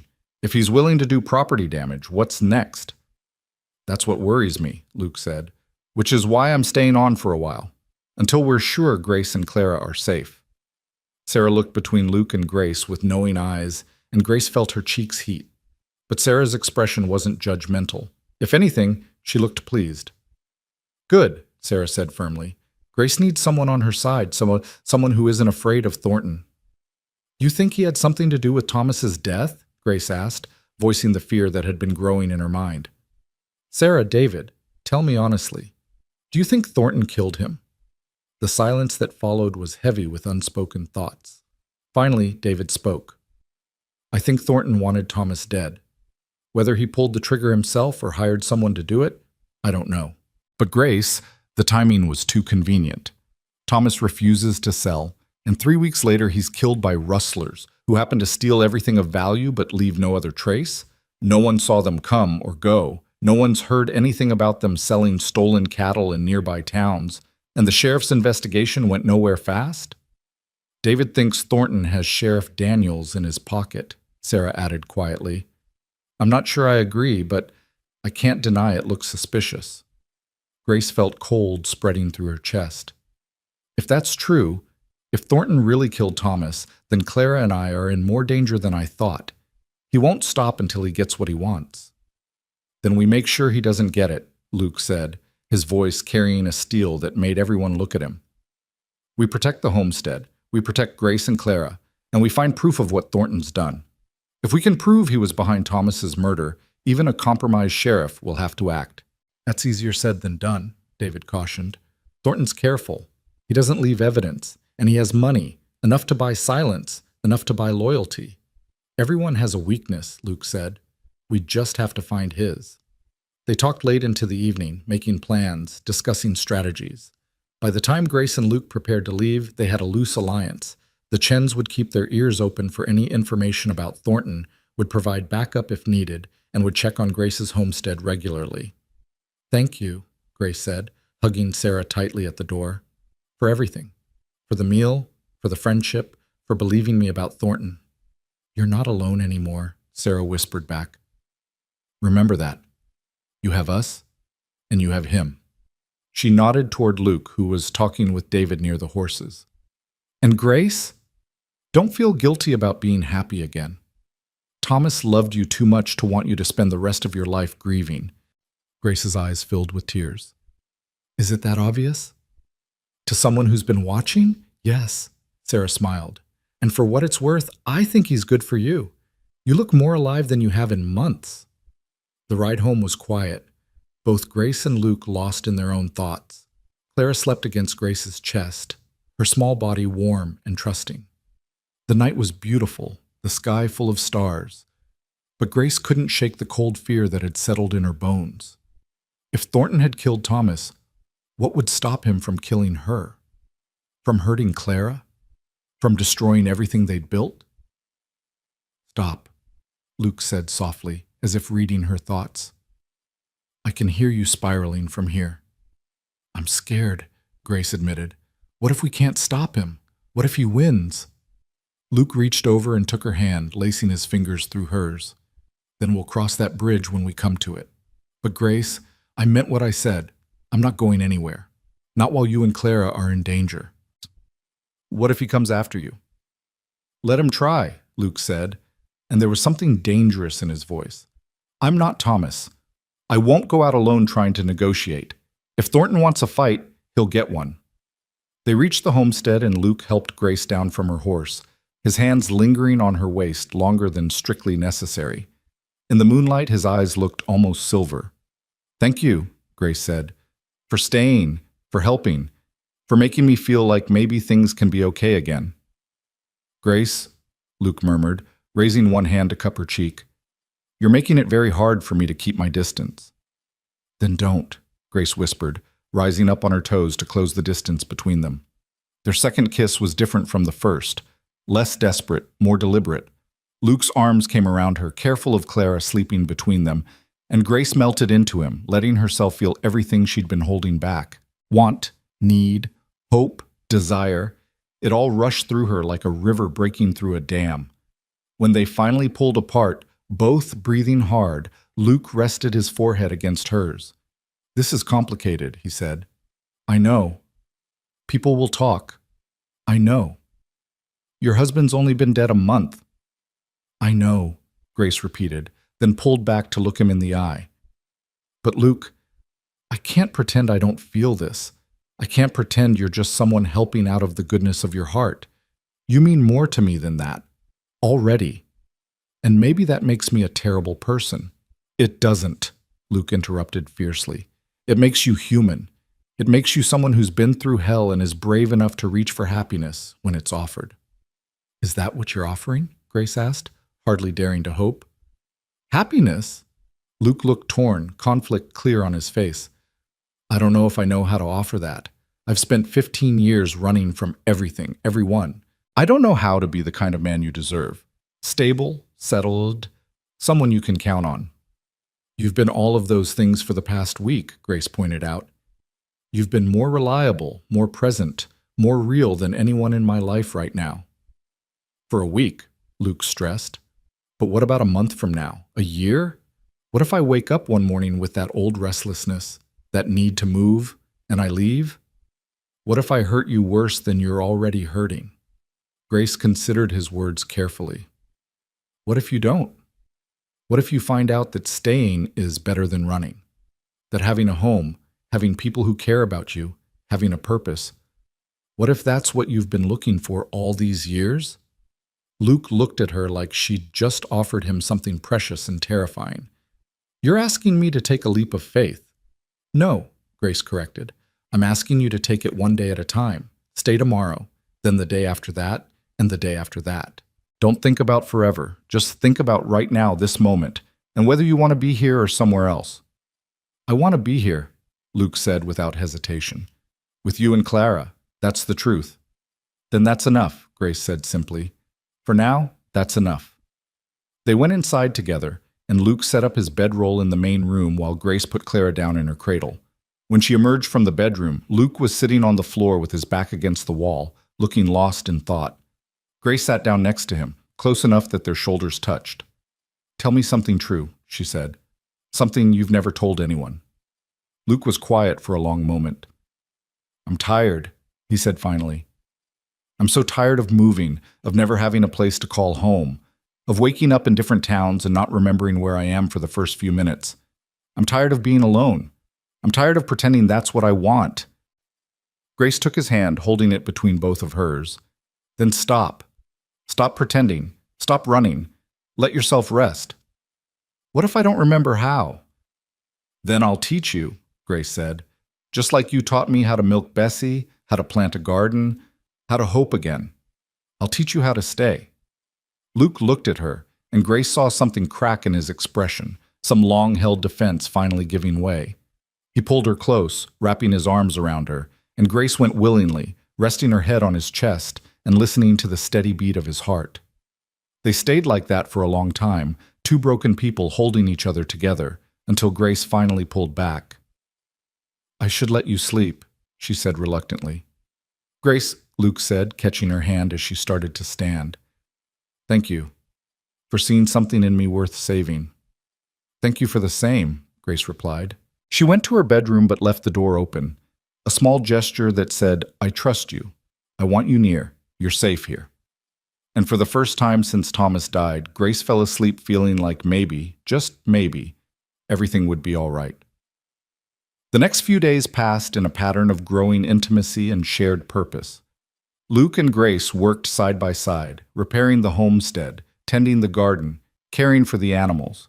They talked constantly about everything and nothing, sharing stories from their pasts, dreams for the future, fears that kept them awake at night. And they touched. Small touches at first, hands brushing as they passed tools, shoulders bumping as they worked, fingers intertwining as they sat on the porch in the evenings. But gradually the touches became bolder, more deliberate. Luke's hand on the small of Grace's back as he guided her through the garden.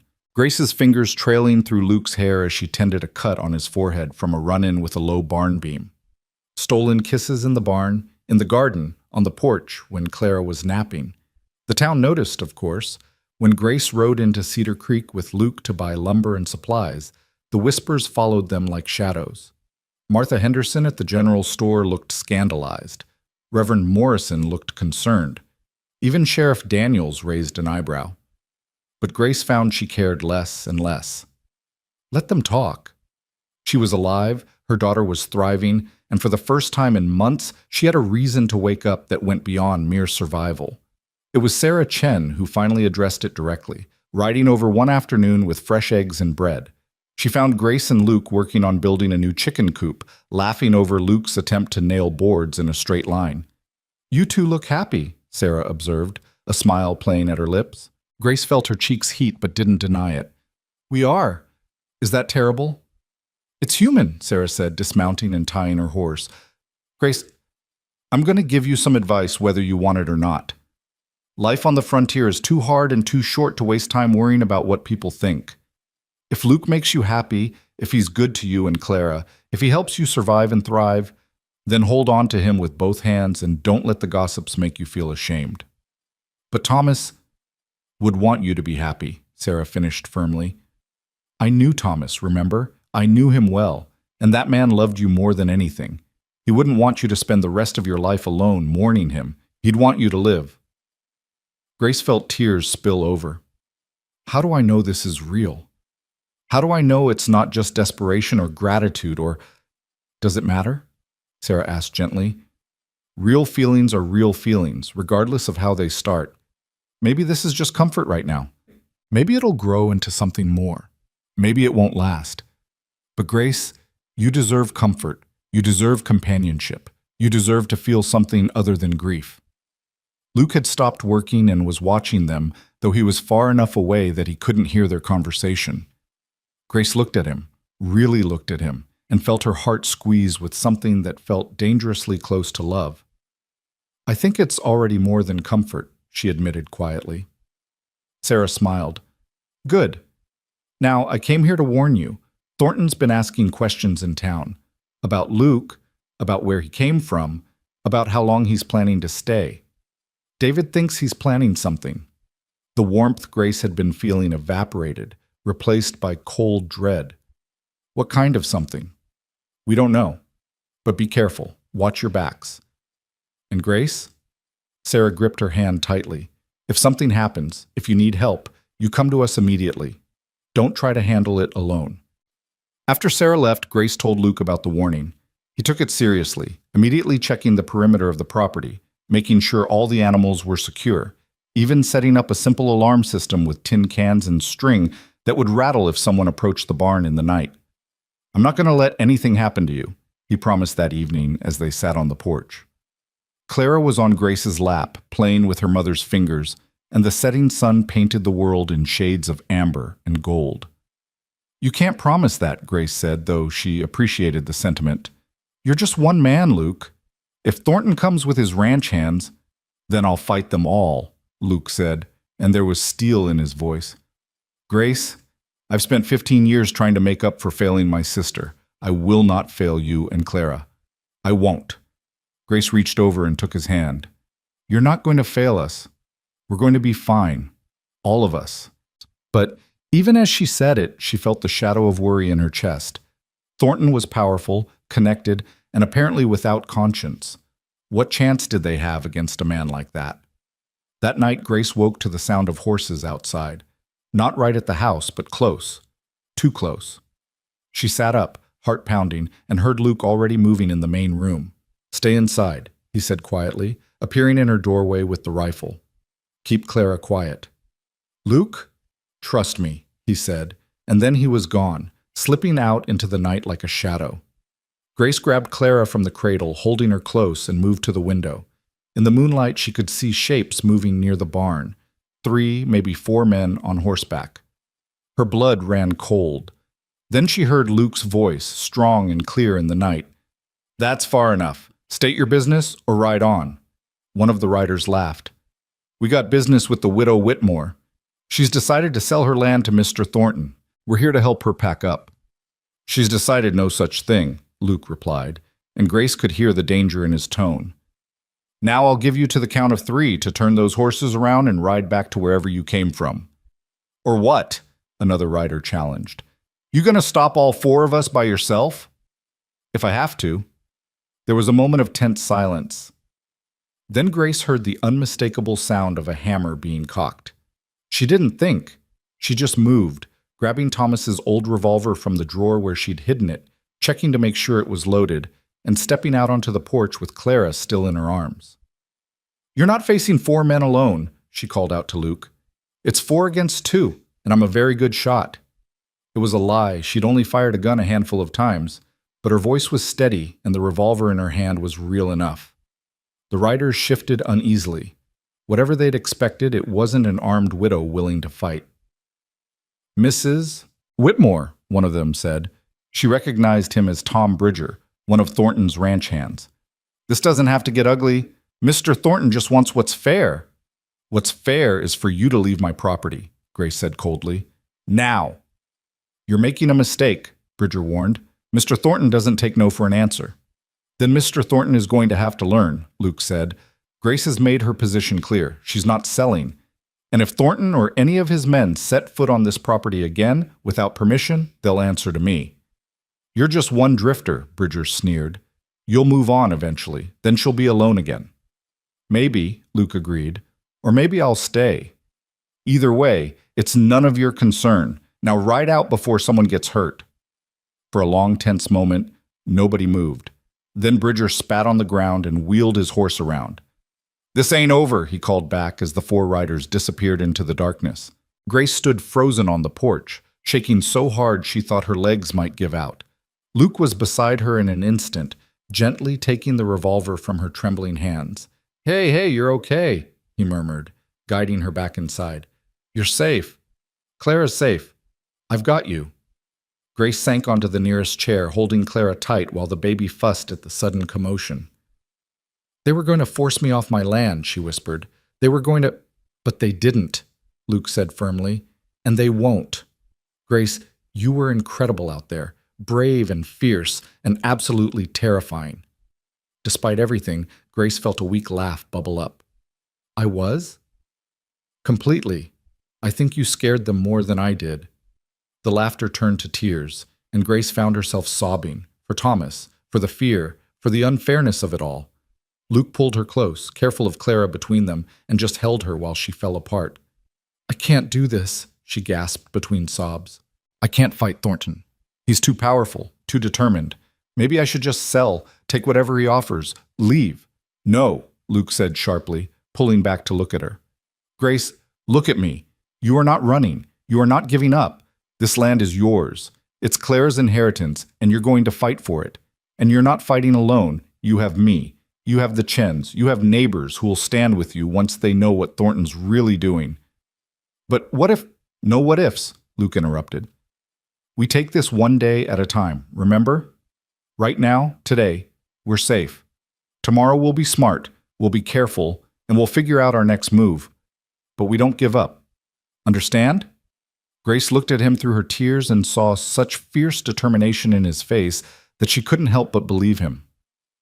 "Okay," she whispered. "Okay. We don't give up." "That's my girl," Luke said softly, and something in the way he said "my girl" made Grace's breath catch. They stayed up the rest of the night, Luke keeping watch while Grace dozed fitfully with Clara in her arms. As dawn broke over the plains, painting the sky in shades of pink and gold, Grace made a decision. She wasn't running, she wasn't selling. This was her home, her land, her future. And she was going to fight for it with everything she had, even if it killed her. The morning after Thornton's men came brought a decision that changed everything. Grace stood at her kitchen window, watching Luke check the perimeter for the third time since sunrise, and realized that fighting wasn't enough anymore. They needed to take action, to find proof of Thornton's crimes before he escalated from intimidation to something worse. "We need to go to the sheriff," she said when Luke came back inside, his face drawn with worry and lack of sleep. Luke shook his head immediately. "The Chens think Daniels might be compromised. If we tip our hand to the wrong person—" "Then we don't go to Daniels," Grace interrupted. "We go around him. There's a federal marshal who rides through the territory every few months. David Chen mentioned him once, said he's an honest man who doesn't take bribes. If we can get word to him about what Thornton's doing, about what we suspect he did to Thomas—" "That could take weeks," Luke pointed out. "Months even. And in the meantime, Thornton's not going to sit idle." "I know." Grace paced the small kitchen, Clara on her hip. "But Luke, what's the alternative? We can't just wait here to be attacked. We need allies. We need the law on our side. We need something more than just the two of us and a rifle." Luke was quiet for a long moment, his jaw working as he thought. Finally, He nodded slowly. All right, but we do this smart. We gather evidence first, anything we can find that connects Thornton to Thomas's death, to the harassment, to the barn damage. Then we get that evidence to the marshal. But Grace, that means we need to be careful. If Thornton suspects we're building a case against him, he'll come at us harder, Grace finished. I know, but what choice do we have? The answer hung unspoken between them. None. They had no choice at all. Over the next week, they fell into a new rhythm, one born of necessity and growing desperation. Luke rode into town every other day asking careful questions at the saloon, the general store, anywhere men gathered and talked. He was looking for anyone willing to speak against Thornton, any witnesses to Thomas's murder, any scrap of information that might help their case. Grace, meanwhile, began writing everything down in an old ledger she'd found in Thomas's things. Every incident, every threat, every suspicious occurrence. She documented it all with dates and details, building a record that might mean the difference between justice and being forced off her land. And Clara, oblivious to the danger surrounding them, simply grew. She was thriving on Bessie's milk and Grace's renewed health, hitting milestones that made Grace's heart swell with pride and ache with the knowledge that Thomas would never see them. First smiles, first attempts at rolling over, first real laughter. All of it happened while Luke was there, and Grace caught herself thinking of them less as Luke and Grace and more as we, us, a unit that included all three of them. It was dangerous thinking. Luke had never promised to stay, had never said the words that would make this situation anything other than temporary. But Grace couldn't help the way her heart leaned toward him, couldn't stop herself from imagining a future where he didn't leave, where they built something real and lasting together. One afternoon, while Luke was in town and Grace was hanging laundry, Sarah Chen rode up with news written all over her face. "Grace!" She dismounted quickly, looking around to make sure they were alone. "I need to tell you something. David was in town yesterday, and he overheard Tom Bridger, one of Thornton's men, talking to another ranch hand at the saloon. He was drunk, saying things he probably shouldn't have." Grace's heart began to race. What kind of things? "He said Thornton paid him and 3 others to take care of the Whitmore problem back in August. That's when Thomas died, Grace. Bridger didn't come right out and say they killed him, but the implication was clear enough. And there's more. Apparently Thornton's planning to force you off the land before winter. He thinks if you have to face another harsh season alone, you'll break." The laundry basket fell from Grace's hands, clean clothes spilling onto the ground. "Did David hear anything specific? Names, dates, anything we could use?" He tried to stay and listen for more, but Bridger noticed him and shut up fast. "But Grace, this is it. This is the proof you needed. If we can get Bridger to talk when he's sober, or find the other men who were involved." "They'll never talk voluntarily," Grace said, her mind racing. "Not without protection. Thornton would kill them for betraying him." "Then we need that marshal," Sarah said urgently. "We need someone with authority who can offer them immunity or protection in exchange for testimony." Grace bent to pick up the fallen laundry, her hands shaking. "Luke's in town right now asking questions. When he gets back, we need to figure out how to contact the marshal. Sarah, how do we even find him? Do you know his route?" "David might. He's dealt with the territorial marshal's office before over cattle disputes." Sarah helped gather the clothes, then gripped Grace's arm tightly. "Grace, you need to be extra careful now. If Bridger realizes he said too much, if Thornton finds out we're investigating—" "I know," Grace whispered. "Believe me, I know." When Luke returned that evening, Grace and Sarah told him everything. His expression grew darker with each word, and by the time they finished, his hands were clenched into fists. "Bridger," he said quietly, and there was something lethal in his voice. "I've seen him around. Big guy, scar over his left eye." "That's him," Sarah confirmed. "I could make him talk," Luke said, and Grace felt a chill run down her spine at the cold certainty in his tone. "No," she said firmly. "Luke, if you assault one of Thornton's men, you'll be the one in jail. The sheriff would love an excuse to lock you up, get you away from me." "She's right," Sarah agreed. "We do this by the book, or we give Thornton ammunition to use against us." Luke paced the small kitchen like a caged animal, his frustration palpable. "Then how? How do we get justice for Thomas? How do we stop Thornton before he hurts someone else?" "We find the marshal," Grace said. We give him everything we have, everything we know, and we trust that the law will do what it's supposed to do. The law failed, Thomas, Luke shot back. The law has been failing you for months. Why should we believe it'll work now? Because we have to, Grace said simply.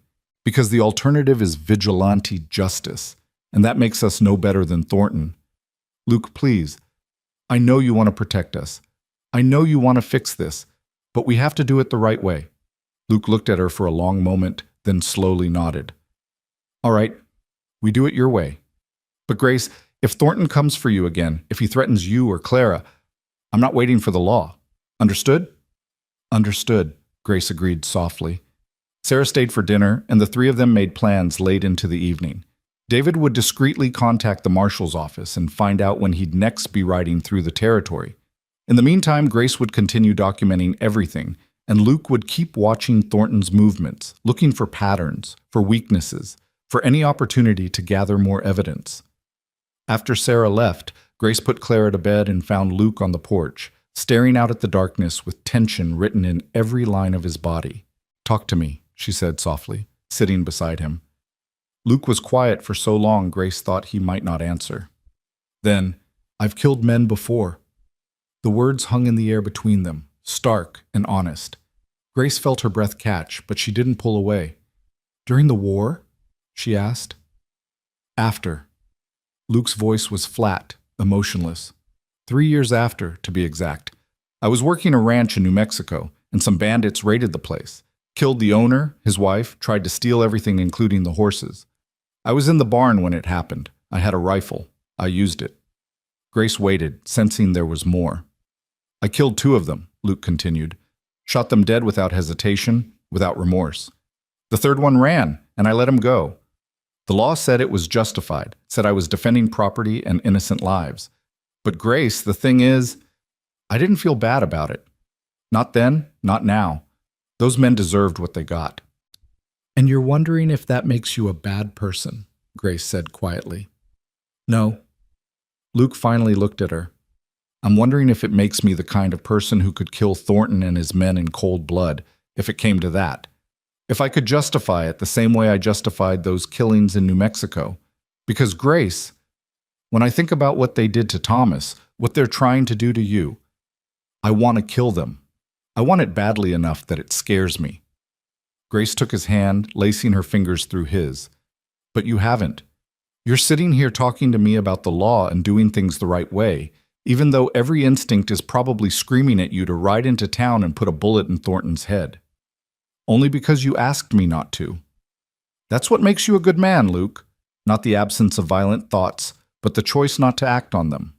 The choice to do what's right instead of what's easy. Luke brought her hand to his lips, pressing a kiss to her knuckles. You have too much faith in me. Or maybe you don't have enough faith in yourself, Grace countered. Luke, I know who you are. I've seen you with Clara, gentle and patient. I've seen you work yourself to exhaustion fixing things around the homestead. I've seen you make hard choices, good choices, even when they cost you. That's the man you are. The rest is just noise. I don't deserve you, Luke said roughly. Good thing I'm not asking what you deserve then. I'm just asking you to stay. They sat in silence for a while, hands joined, watching the stars emerge one by one in the darkening sky. Finally, Luke spoke again, his voice barely above a whisper. I'm falling in love with you. I know it's too soon, I know it's complicated, I know I shouldn't, but I am. I'm falling in love with you and Clara, with this place, with the life we could have here. And it terrifies me because I've spent 15 years making sure I never cared about anything enough to lose it. Grace's heart felt too big for her chest, swelling with emotion so intense it almost hurt. Luke, you don't have to say anything, he interrupted quickly. I know it's been less than 2 weeks. I know your husband just died. I know I'm asking too much. I love you too, Grace said, the words tumbling out before she could second-guess them. I know I shouldn't. I know it makes me terrible. I know people will judge me. But I do. I love you, Luke Carver. I love the way you look at Clara like she's precious. I love the way you fix things without being asked. I love the sound of your voice in the morning and the way you make me laugh, even when everything feels impossible. I love that you're honest about your darkness, instead of pretending it doesn't exist. I love you. Luke stared at her like she'd just given him the world. Then he pulled her close, careful not to crush her, and kissed her with a tenderness that made tears spring to Grace's eyes. Say it again, he murmured against her lips. I love you. Again. I love you, Luke Carver. He kissed her again, deeper this time, and Grace felt something settle in her chest, something that felt like coming home after a long, difficult journey. When they finally pulled apart, Luke rested his forehead against hers. I'm going to marry you, he said. I don't know when, I don't know how, but Grace Whitmore, I'm going to make you my wife. I'm going to adopt Clara and give her my name. I'm going to build that big house Thomas planned, and I'm going to fill it with children and laughter and everything good this life has to offer. I promise you that. Grace laughed through her tears. You're making a lot of promises for a man who claims he doesn't know how to stay. I'm learning, Luke said. You're teaching me. They moved inside together, and for the first time since Luke had arrived, Grace didn't retreat to her bedroom alone. Instead, they lay down on his bedroll together, fully clothed and proper, with Clara sleeping peacefully in her cradle nearby. Luke wrapped his arms around Grace, and she rested her head on his chest, listening to the steady beat of his heart. Tell me about the future, she whispered. Tell me what happens after we beat Thornton. Luke's hand stroked through her hair, gentle and soothing. After we beat Thornton, we expand the homestead. We get more cattle, more horses. We hire help so you don't have to work yourself to the bone. We build a real barn, repair the house properly, maybe add on those extra rooms. Clara grows up healthy and strong, learning to ride before she can barely walk. We have more children, 2, 3, however many you want. That sounds nice, Grace murmured, already half asleep. We grow old together, Luke continued softly. We watch our grandchildren play in the yard. And on quiet evenings, we sit on the porch and remember this time, when everything was hard and scary and uncertain, and we're grateful we survived it together. Grace smiled against his chest. I like that future. Me too, Luke said. Me too. They fell asleep like that, tangled together, and Grace felt safer than she had in months. But safety, as they would soon learn, was an illusion easily shattered. Grace woke to Clara's crying and pale dawn light filtering through the windows. Luke was already up, standing at the window with tension in his shoulders that made Grace's stomach clench. What is it? She asked, hurrying to pick up Clara. Ryder coming, Luke said tersely. Fast! Grace's heart began to race. They both moved to the door, Luke with rifle in hand, Grace clutching Clara protectively. But as the rider came closer, Grace recognized the horse. It's David Chen, she said with relief. David pulled up hard, his horse lathered and breathing hard. His face was grim. They arrested Sarah, he said without preamble. Sheriff Daniels came to our place last night with 2 deputies, said she'd been spreading false accusations about Jack Thornton, damaging his reputation. They took her to town, locked her up. Grace felt the blood drain from her face. That's impossible. She hasn't accused Thornton of anything publicly. We've been careful. Someone told him, David said, his voice shaking with fury. Someone told Thornton what Sarah heard Bridger say, and now he's using the sheriff to silence her. They're saying if she doesn't recant her lies, they'll charge her with slander and defamation. Could mean jail time, fines we can't afford. It's a message, Luke said quietly. To us. He's saying back off or face consequences. I'm not backing off, David said fiercely. Sarah's done nothing wrong, but I need help. I need witnesses who will speak up, who'll tell the truth about what Thornton's been doing. Grace, Luke, I need you. Grace looked at Luke, saw the calculation in his eyes. If they spoke up publicly, they'd be painting a target on their backs bigger than they already had. Thornton would know they were actively working against him. But if they stayed silent, Sarah would suffer for trying to help them. We'll testify, Grace said before Luke could object. Whatever Sarah needs, we'll do it. Grace, Luke started. No, she interrupted firmly. Sarah was willing to help us. Now we help her. That's what neighbors do. That's what friends do. Luke looked at her for a long moment, then nodded. All right, but we do this smart. David, who else in town would speak against Thornton if they had protection? The widow Patterson lost her husband to rustlers 2 years ago, David said. Her land bordered Thornton's and he bought it from her for half what it was worth. And there's old Jim Walker. He used to work for Thornton until he saw something he shouldn't have. Thornton fired him, blackballed him from working at any other ranch in the territory. He's barely scraping by now, but he might talk if we could guarantee his safety. We need that marshal, Luke said urgently. David, any luck tracking him down? I sent word to the territorial office 3 days ago. Haven't heard back yet. David's face was drawn with worry. I don't know how long Sarah has. The hearing's set for tomorrow afternoon. If we don't get her released by then we get her released, Grace said with more confidence than she felt. Luke, we ride to town now. We talk to everyone David mentioned.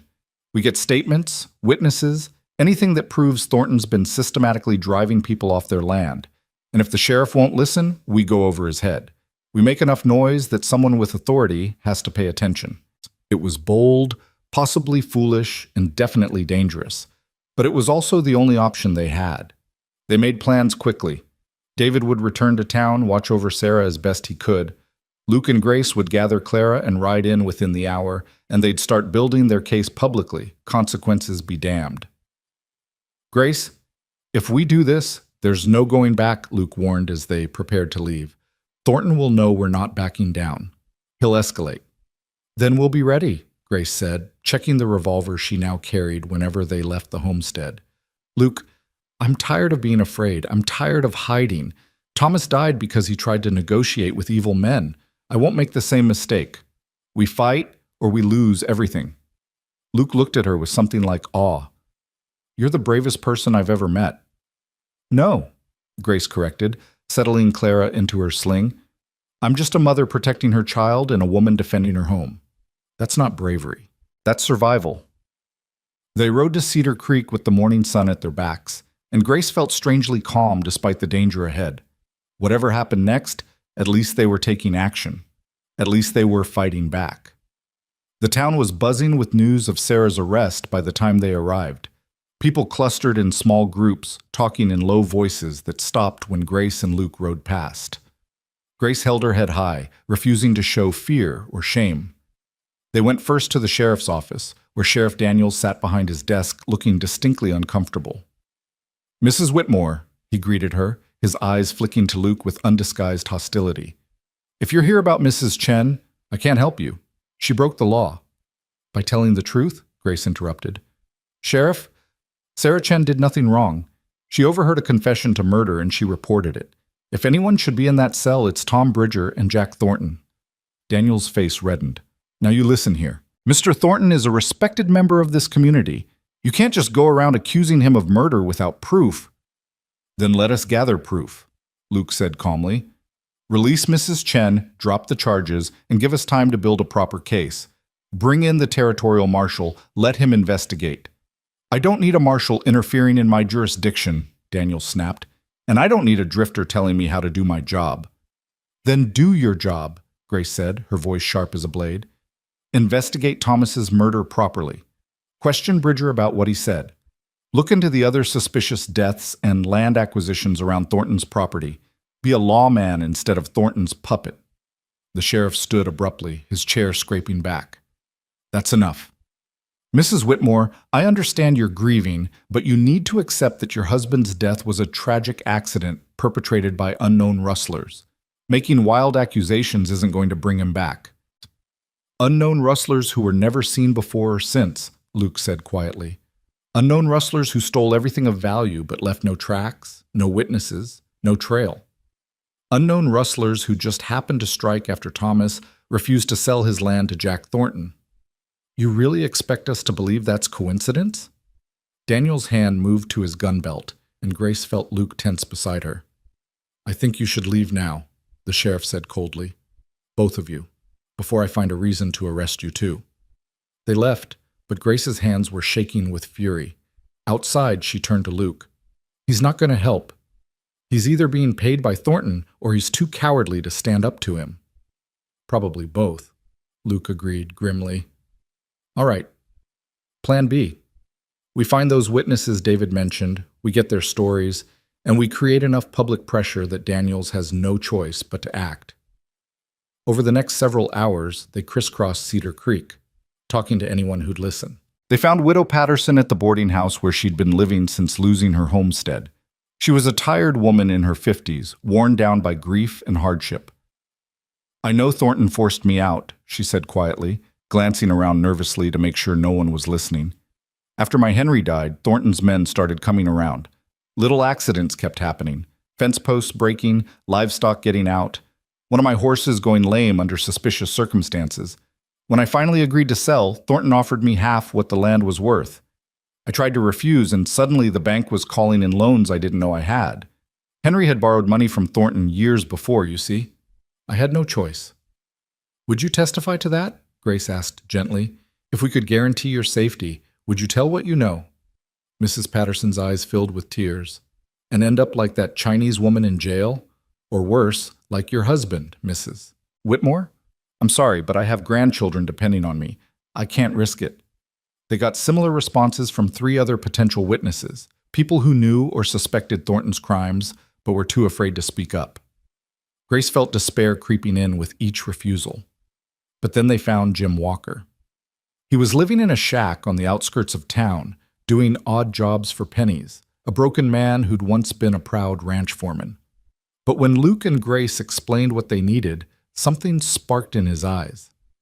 "I've been waiting for someone to stand up to that bastard," he said. "I worked for Thornton for 5 years. I saw things, terrible things. Men beaten for questioning his orders. Rustlers he hired to steal from his neighbors so he could buy their land cheap when they couldn't recover from the losses. And I saw him plan your husband's death, Mrs. Whitmore." Grace's world tilted. "You saw—" "I heard him talking to Bridger and 3 others. August 15th, night before your husband died. Thornton told them to handle the Whitmore situation permanently. Said to make it look like rustlers, take the livestock to cover the trail. I knew what he meant. I went to him after, told him I wouldn't be part of murder. He fired me on the spot, told every rancher in 3 territories that I was a drunk and a thief. Ruined my reputation so thoroughly I couldn't get work anywhere." "Mr. Walker," Luke said urgently, "would you testify to this? Would you sign a statement?" Walker looked at them with haunted eyes. "What's the point? Thornton owns the sheriff. He'll never be prosecuted." "Not by Daniels," Grace agreed. "But there's a federal marshal who has jurisdiction. If we can get word to him, if we can build a case—" "I'll testify," Walker interrupted. "God help me, I'll testify. I've got nothing left to lose anyway, and maybe this way Henry Whitmore's death won't be for nothing." "Thomas," Grace corrected softly. "His name was Thomas." "Thomas," Walker repeated. "I'm sorry for your loss, ma'am. He seemed like a good man." They got Walker's statement written down, signed and dated, with Reverend Morrison as a witness. The Reverend was deeply troubled by what he heard, and he promised to add his own voice to the growing chorus demanding investigation. By late afternoon, they'd gathered enough evidence and testimony to at least raise serious questions about Thornton's activities. It wasn't enough for a conviction, but it was enough to demand the marshal's involvement. The hearing for Sarah Chen was held in the town hall, with what seemed like half of Cedar Creek in attendance.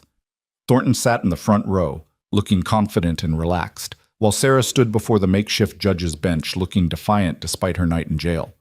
Grace and Luke entered together, and Grace felt every eye in the room turn toward them. Let them stare. Let them judge. She was done caring what people thought. The judge was actually the mayor, Hiram Foster, a portly man who looked distinctly uncomfortable with the proceedings. He cleared his throat nervously.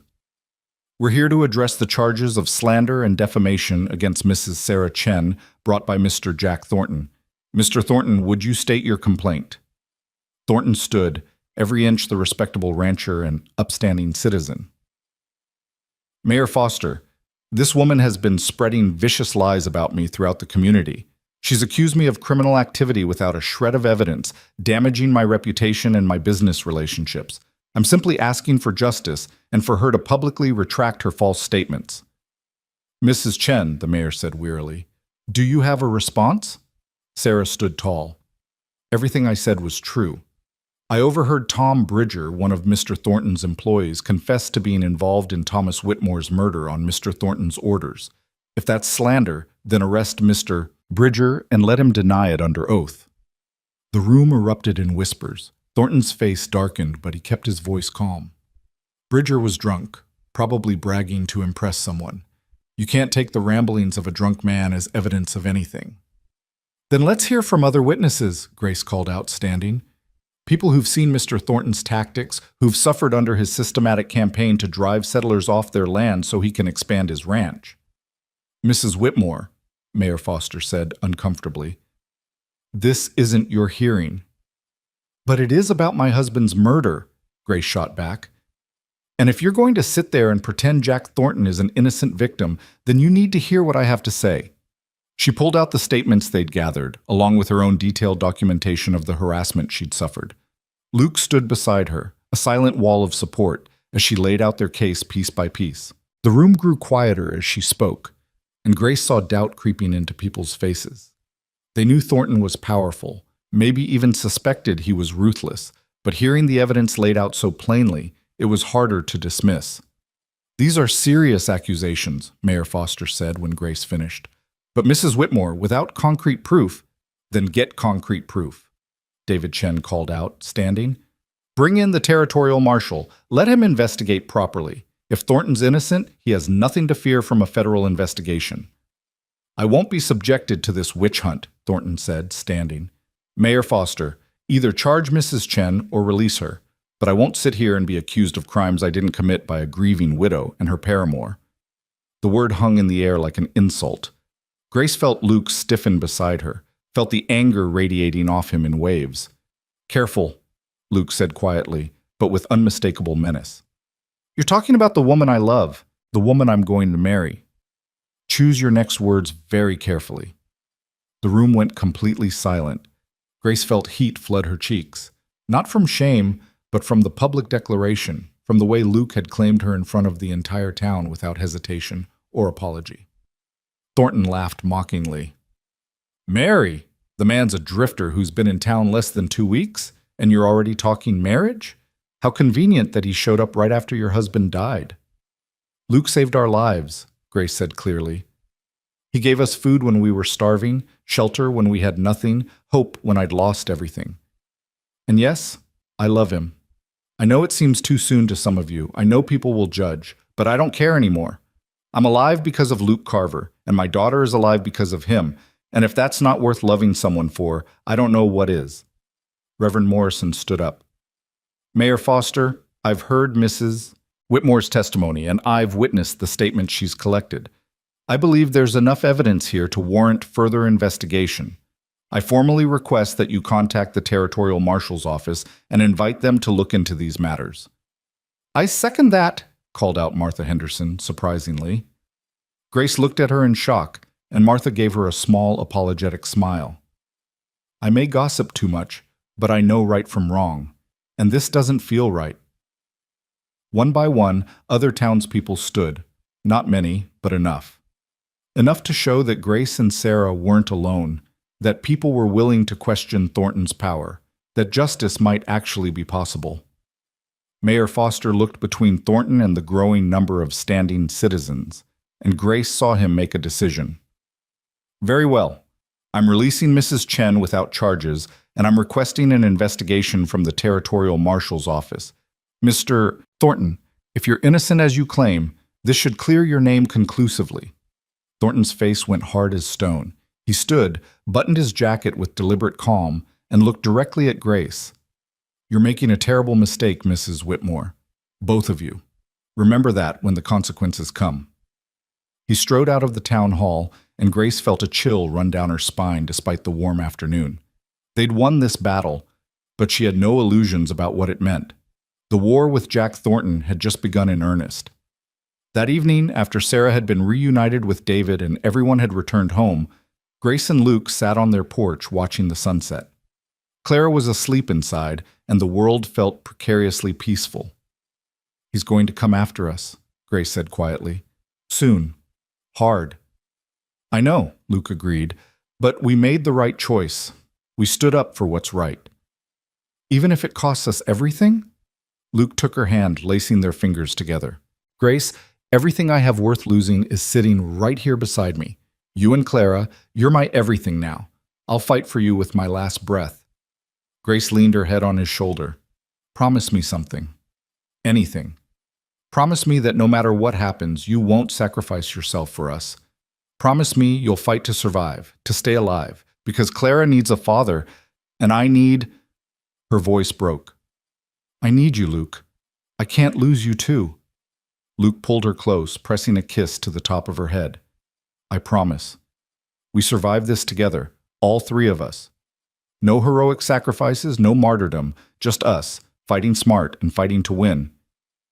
They sat there until the stars came out, holding each other against the darkness, and Grace let herself believe, just for a moment, that love might actually be enough to see them through. But deep down, she knew the hardest test was still to come. The storm came 3 days after the hearing, but it wasn't made of rain and thunder.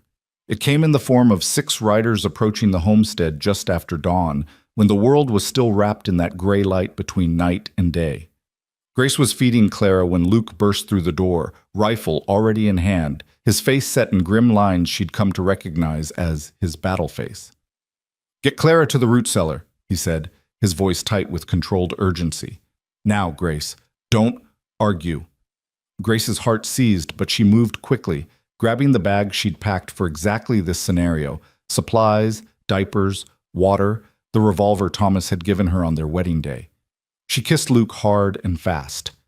Don't you dare die on me, Luke Carver. Not planning on it, he said, already moving to the window. Get down there and don't come out until I say it's safe. Grace ran to the back of the house where the root cellar door was hidden under a rug. She pulled it open, descended into the darkness with Clara clutched to her chest, and pulled the door closed above them. Through the cracks in the floorboards, she could hear everything. That's far enough. Luke's voice carried clear and strong through the morning air. State your business or turn around. Our business is with Mrs. Whitmore. Grace recognized Tom Bridger's voice, rough and mean. Mr. Thornton's making her a final offer on the land, very generous considering recent events. She's not interested, Luke said. Now ride out before this gets ugly. Bridger laughed, and Grace heard the click of multiple guns being cocked. See, that's where you're wrong, Drifter. You're outnumbered 6-1. You might get one of us, maybe 2 if you're lucky, but the rest will burn this place to the ground with you in it. Mr. Thornton's done being patient. Then he should have come himself instead of sending lackeys, Luke called back. Tell Thornton if he wants this land, he can face me man to man. Otherwise, you boys can ride back and tell him you failed. Again. Last chance, Bridger warned. Call out the widow, have her sign the papers, and we'll leave peaceful-like. Otherwise... The shot that rang out cut him off mid-sentence. Grace flinched in the darkness, clutching Clara tighter, biting her lip to keep from crying out. Another shot answered, then another, and suddenly the air was full of gunfire. Grace pressed her hand over Clara's mouth gently, keeping the baby quiet even as her own heart hammered so hard she thought it might burst. She counted shots, tried to track Luke's position by sound, prayed harder than she'd ever prayed in her life. Then she heard it. A cry of pain that made her blood run cold. Luke's voice, sharp with agony. Luke! The name tore from her throat before she could stop it. Stay down! Luke shouted back, and Grace heard the strain in his voice, heard the pain he was trying to hide. Don't come out, Grace! Don't! More gunfire drowned out his words. Grace heard horses screaming, men shouting, the horrible thud of something heavy hitting the ground. Every instinct screamed at her to go up there, to help, to fight beside him, but she had Clara to think of. If she died, her daughter would be an orphan. But if Luke died? The thought was unbearable. The gunfight seemed to last forever and no time at all. Finally, the shots grew sporadic, then stopped altogether. Grace heard hoofbeats, riders leaving fast, their mission either accomplished or abandoned. Then silence. Terrible, complete silence. Luke? Grace called out, her voice shaking. Luke, answer me! Nothing. Grace made a decision. She tucked Clara into the corner of the root cellar, surrounded by sacks that would cushion her if she rolled, and whispered, Stay quiet, baby girl. Mama will be right back. She climbed up through the trapdoor, revolver in hand, and her heart stopped at the scene before her. The porch was riddled with bullet holes. One of Thornton's men lay motionless near the barn. Whether dead or unconscious, Grace couldn't tell. Another was crawling toward his horse, leaving a trail of blood. And Luke. Luke was on the ground near the water trough, his left side dark with blood, the rifle fallen from his hands. But he was moving, trying to push himself up, and Grace ran to him with a sob of relief. "Don't move," she said urgently, dropping to her knees beside him. "Let me see." "Grace, get back inside," Luke gasped. "They might come back." "They're gone," Grace said, already tearing at his shirt to assess the damage. The bullet had gone through his side, missing anything vital by what looked like inches. Blood flowed freely, but it wasn't the arterial spray that meant death. "You're going to be fine. You hear me? You're going to be fine." "Stubborn woman," Luke muttered, but his lips quirked in something that might have been a smile. "Told you to stay down." "And miss seeing you take on 6 men single-handedly? Not a chance." Grace was already pulling off her apron, wadding it up, pressing it to the wound to slow the bleeding. Luke hissed in pain but didn't pull away. "How many did you get?" 3 down, 3 ran. Bridger took a bullet to the shoulder. He was the crawler. Might not make it. Luke's eyes were starting to glaze with pain and shock. "Grace, Clara, is safe in the cellar. Now shut up and let me work." Grace's hands were steady even as her voice shook. She'd helped birth calves, mended horses, dealt with all manner of frontier injuries. She could do this. She had to do this. She got Luke inside, half dragging, half carrying him despite his protests. Once he was on the bed, she retrieved Clara from the cellar, then set about properly tending Luke's wound. She boiled water, cleaned the entry and exit wounds, packed them with clean cloth, and wrapped his torso tightly with strips torn from her best petticoat. Luke drifted in and out of consciousness through it all, occasionally muttering things that made no sense. Emma's name, apologies, declarations of love that made Grace's eyes sting with tears. "You're not dying on me," she told him fiercely as she worked. "We have a wedding to plan, remember? A house to build, children to raise. You don't get to leave me now, Luke Carver, not after making me love you." By the time she finished, dawn had given way to full morning. Grace checked on the injured man near the barn, dead, she discovered with a sick lurch of her stomach, and the crawler, Bridger, who'd managed to drag himself onto his horse and disappear, leaving a blood trail that headed toward town. She should have felt something about the dead man, guilt, horror, something, but all she felt was grim satisfaction. They'd come to hurt her family. They'd gotten what they deserved. Grace was washing blood off her hands when she heard more hoofbeats. She grabbed the rifle, positioned herself at the window, ready to finish what Luke had started if Thornton's men came back. But it wasn't Thornton's men. It was David Chen, the Reverend Morrison, and a man Grace didn't recognize, tall, lean, with a silver star pinned to his vest and the weathered look of someone who'd spent decades enforcing law in hard places. "Grace!" David called out. "Don't shoot! We're here to help!"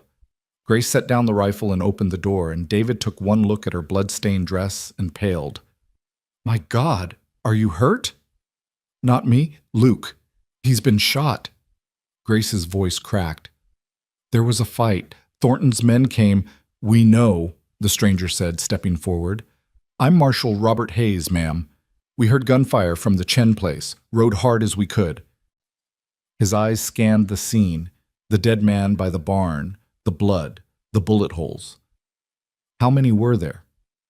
6. Luke fought them off, 3 down, 3 fled. Grace swayed suddenly, the adrenaline that had kept her upright finally draining away. David caught her arm. "Luke's inside. He needs a doctor. Please." "Reverend, ride back to town and fetch Doc Patterson," the marshal ordered. "Tell him it's urgent. And tell Sheriff Daniels I want him out here immediately with a full report on his investigation into the Whitmore murder. If he's not here within the hour, I'll arrest him for obstruction of justice." The Reverend rode off fast, and the marshal turned to Grace with kind but firm eyes. "Mrs. Whitmore, I need you to tell me everything, from the beginning. Don't leave anything out." So Grace told him, all of it. Thomas's murder, Thornton's harassment, the barn sabotage, Bridger's drunken confession, the threats, this morning's attack. She laid it all out while the marshal took notes, and his expression grew progressively darker.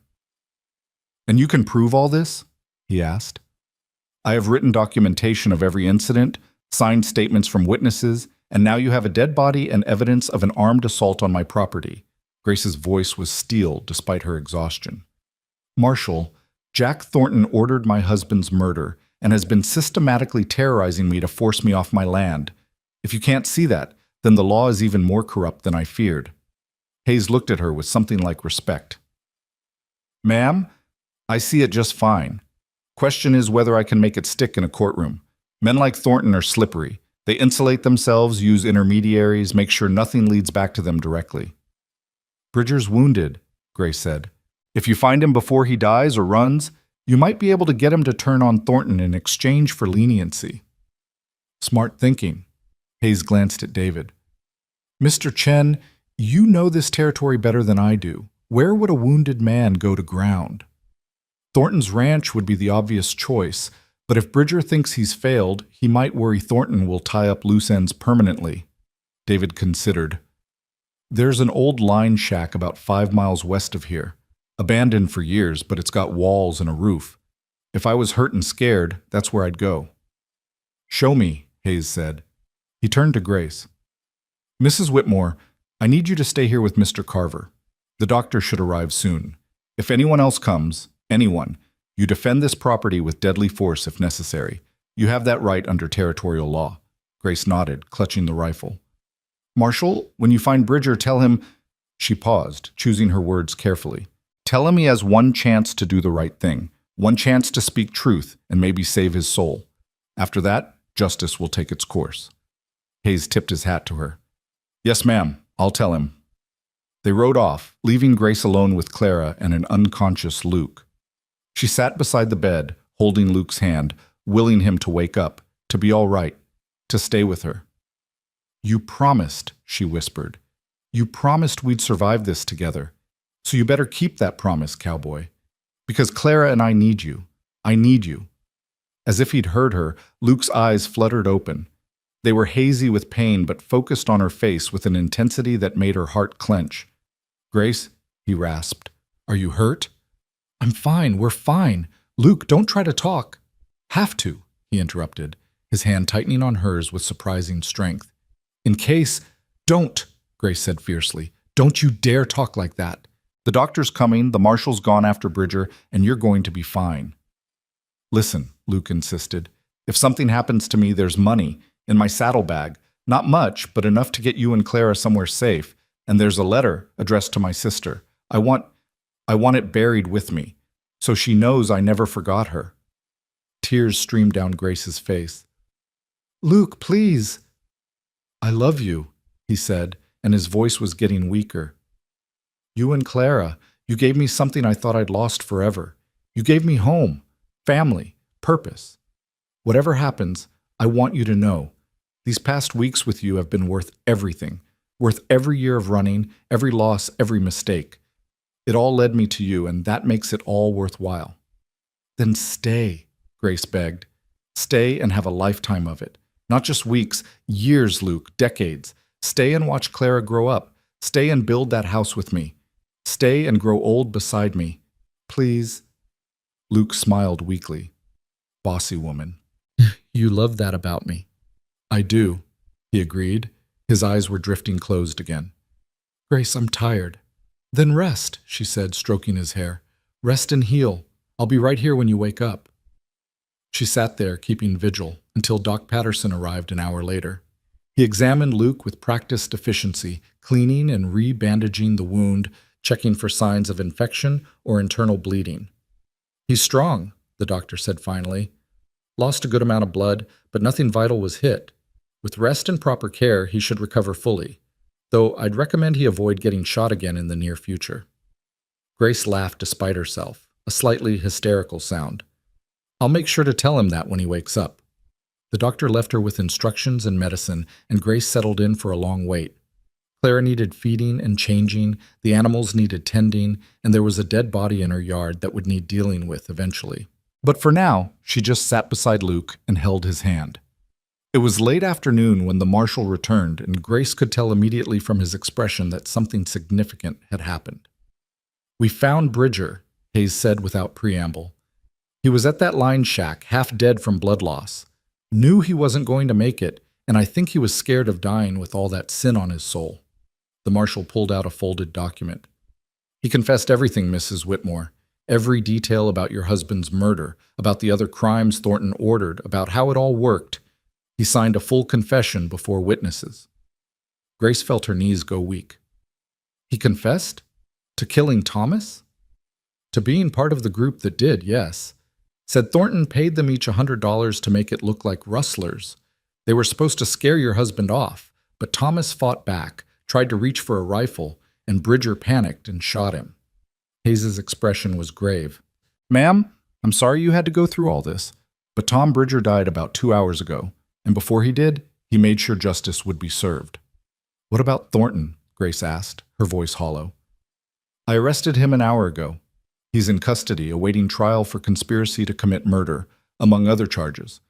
With Bridger's confession and all the evidence you've gathered, the territorial prosecutor says we have more than enough for a conviction. Hayes paused. It's over, Mrs. Whitmore. Jack Thornton will hang for what he did to your husband. Grace sat down hard on the porch steps, and suddenly she was sobbing, huge, wrenching sobs that came from somewhere deep inside her. All the grief she'd been holding back, all the fear and anger and desperation, it all came pouring out in a flood she couldn't control. The marshal stood awkwardly by until the storm passed. When Grace could finally speak again, she looked up at him with red-rimmed eyes. Thank you, she whispered. Thank you for believing me.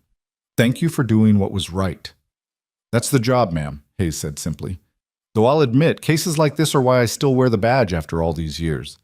Sometimes the good people win. Not often enough, but sometimes. He left after giving Grace information about the trial, about what to expect, about resources available to her. Grace sat on the porch for a long time after he rode away, watching the sun sink toward the horizon and feeling something she hadn't felt in months. Peace. It was imperfect and fragile, born from violence and grief, but it was real. Thomas would have justice. Thornton would pay for his crimes, and Grace and Clara could finally move forward without looking over their shoulders. Luke woke up 2 days later, fever-free and clear-eyed. Grace was dozing in the chair beside the bed when she felt him squeeze her hand. Grace, he said, and his voice was rough from disuse but wonderfully beautifully alive. She was on her feet instantly, checking his forehead, examining the wound, making sure he was really, truly all right. How do you feel? Like I got shot, Luke said with a weak grin.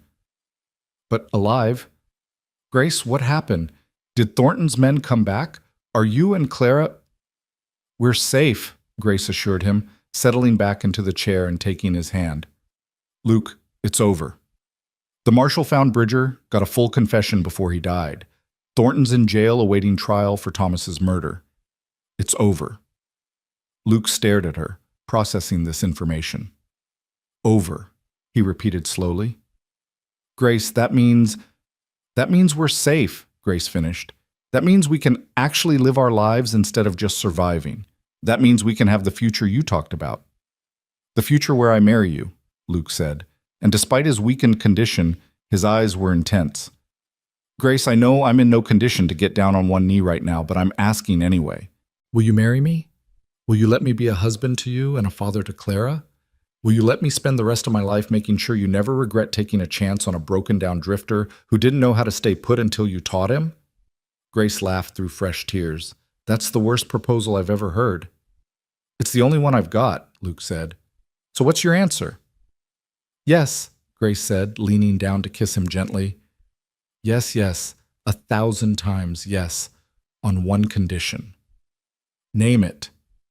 You stop calling yourself broken. You're not broken, Luke Carver. You're healing. We both are. Together. Luke pulled her down beside him on the bed, careful of his injured side, and held her close. Together, he agreed. I like the sound of that. They were married 6 weeks later, on a crisp October morning when the leaves were turning gold and the air smelled of autumn and new beginnings. Luke had recovered fully, though he moved a bit stiffly still and probably would for the rest of his life. Grace wore her blue calico dress with wildflowers in her hair that Sarah Chen had helped her pick that morning. Clara, now 8 months old and thriving, wore a new white dress that Martha Henderson had sewn as a gift. The wedding took place in the small church in Cedar Creek with what felt like the entire town in attendance. Not because they all approved. Grace knew the gossips would always whisper about the widow who'd married so quickly after her husband's death, but because they were curious, and because Grace and Luke had become something of legends after their stand against Thornton. Reverend Morrison performed the ceremony with genuine warmth, speaking about love that emerges from darkness, about second chances, about the courage it takes to open your heart after loss. Do you, Luke Carver, take Grace Whitmore to be your lawfully wedded wife, to have and to hold from this day forward, for better or worse, for richer or poorer, in sickness and in health, until death do you part? Luke looked at Grace with those storm-gray eyes that had become as familiar to her as her own reflection, and said clearly, I do. And do you, Grace Whitmore, take Luke Carver to be your lawfully wedded husband, to have and to hold from this day forward, for better or worse, for richer or poorer, in sickness and in health, until death do you part? Grace thought about Thomas, about the life they'd planned together, about the love they'd shared. She thought about grief and survival, and the unexpected way life could surprise you with joy when you'd given up hope of ever feeling it again. I do, she said. Luke had bought her a ring, simple silver with a small turquoise stone, using money from odd jobs he'd taken while recovering. When he slipped it onto her finger, his hands were steady and sure. I now pronounce you husband and wife, Reverend Morrison declared with a broad smile. Luke, you may kiss your bride. And Luke did, thoroughly and sweetly, while the congregation applauded and Clara babbled happily from Sarah Chen's arms. The reception was held at the Chen Ranch, where tables had been set up under the open sky and neighbors had contributed food for a proper feast. There was music and dancing, laughter and joy, and for a few hours Grace let herself forget about everything except the feel of Luke's arms around her as they swayed to fiddle music under the stars. Happy? Luke murmured against her ear. Deliriously, Grace replied. You? More than I ever thought possible. He pulled back to look at her. Grace Carver. Has a nice ring to it. It does, she agreed, though I think I'll keep using Whitmore for legal things, for Clara's sake, so she knows where she came from. That's good, Luke said. She should know about Thomas, know he was a good man who loved her. When she's old enough, we'll tell her everything. We, Grace repeated, savoring the word. I love that we're a we now. We've been a we since the day I rode up to your porch with that milk cow, Luke pointed out. This just makes it official. They danced until Clara got fussy and needed feeding, then they said their goodbyes and rode home through the darkness. Home to the homestead that was truly theirs now, no longer shadowed by Thornton's threat. Over the following months, life settled into a rhythm that felt almost miraculous in its normalcy. Luke officially adopted Clara, giving her his name alongside Whitmore, making her Clara Whitmore Carver, a bridge between the past and the future. They expanded the homestead, buying 3 more cows with money from the sale of some of Thornton's confiscated property that had been awarded to Grace as partial restitution. Luke built the new chicken coop they'd planned, repaired the barn properly, and started laying the foundation for the bigger house. Thornton's trial was held in November, and Grace testified about everything she'd endured. It was hard, reliving those dark days, but Luke sat in the courtroom beside her, his presence an anchor that kept her steady. Thornton was found guilty on all counts and sentenced to hang. Grace thought she'd feel satisfaction when the verdict was read, but instead she just felt tired. Justice didn't bring Thomas back. It didn't erase the suffering, but it did mean no one else would be hurt by Jack Thornton's greed and cruelty, and that was something. Winter came, and this time Grace faced it with plenty of supplies, a full root cellar, warm blankets, and most importantly, she didn't face it alone. Luke was there through every cold night, every snowstorm, every challenge. He taught Clara to take her first steps in the middle of a February blizzard, catching her when she stumbled and spinning her around until she shrieked with laughter. She's going to be a heartbreaker, Luke said, watching Clara toddle around the kitchen with more confidence each day. We're going to have to beat the suitors away with a stick. That's years away, Grace protested, but she was smiling. Right now, she's just our baby. Our baby, Luke repeated, and Grace heard the wonder in his voice. He still sometimes seemed amazed that this was his life, that he had a wife, a daughter, a home.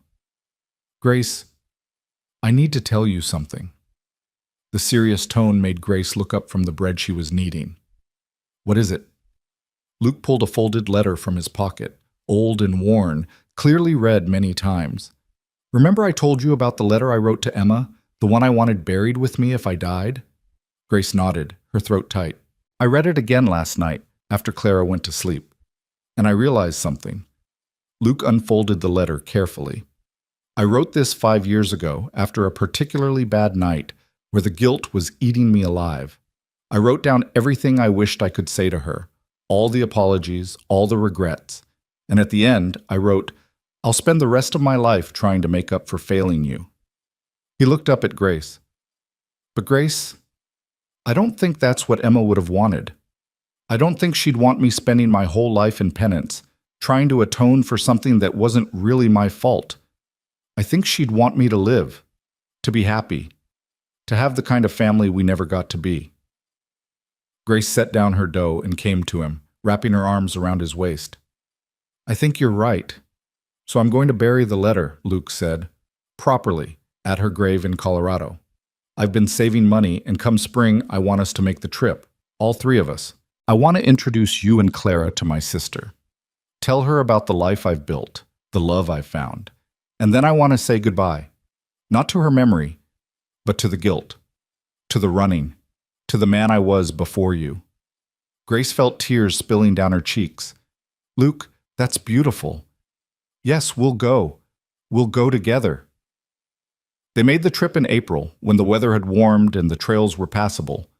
It took 2 weeks of hard riding, camping under the stars, fording rivers swollen with snowmelt. Clara thought it was a grand adventure, babbling excitedly at every new sight, charming everyone they met along the way. They found Emma's grave in a small cemetery outside Denver, marked by a simple wooden cross that had weathered 15 years of elements. Luke stood there for a long time, just staring, while Grace hung back with Clara, giving him space. Finally, he knelt down, and Grace saw him dig a small hole at the base of the cross. He placed the letter inside, covered it with earth, then sat back on his heels. Grace couldn't hear what he said, but she saw his lips moving, saw the tears on his cheeks, saw the way his shoulders finally relaxed. As if he'd been carrying a weight for so long, he'd forgotten what it felt like to stand up straight. When he came back to them, his eyes were red but clear. I told her about you, but, he said, about how you saved me the way I couldn't save her. About Clara, about the homestead, about everything we're building. And I said goodbye. Grace took his hand. How do you feel? Luke considered the question seriously. Free, he said finally. For the first time in 15 years, I feel free. They stayed in Denver for a few days, letting the horses rest, stocking up on supplies.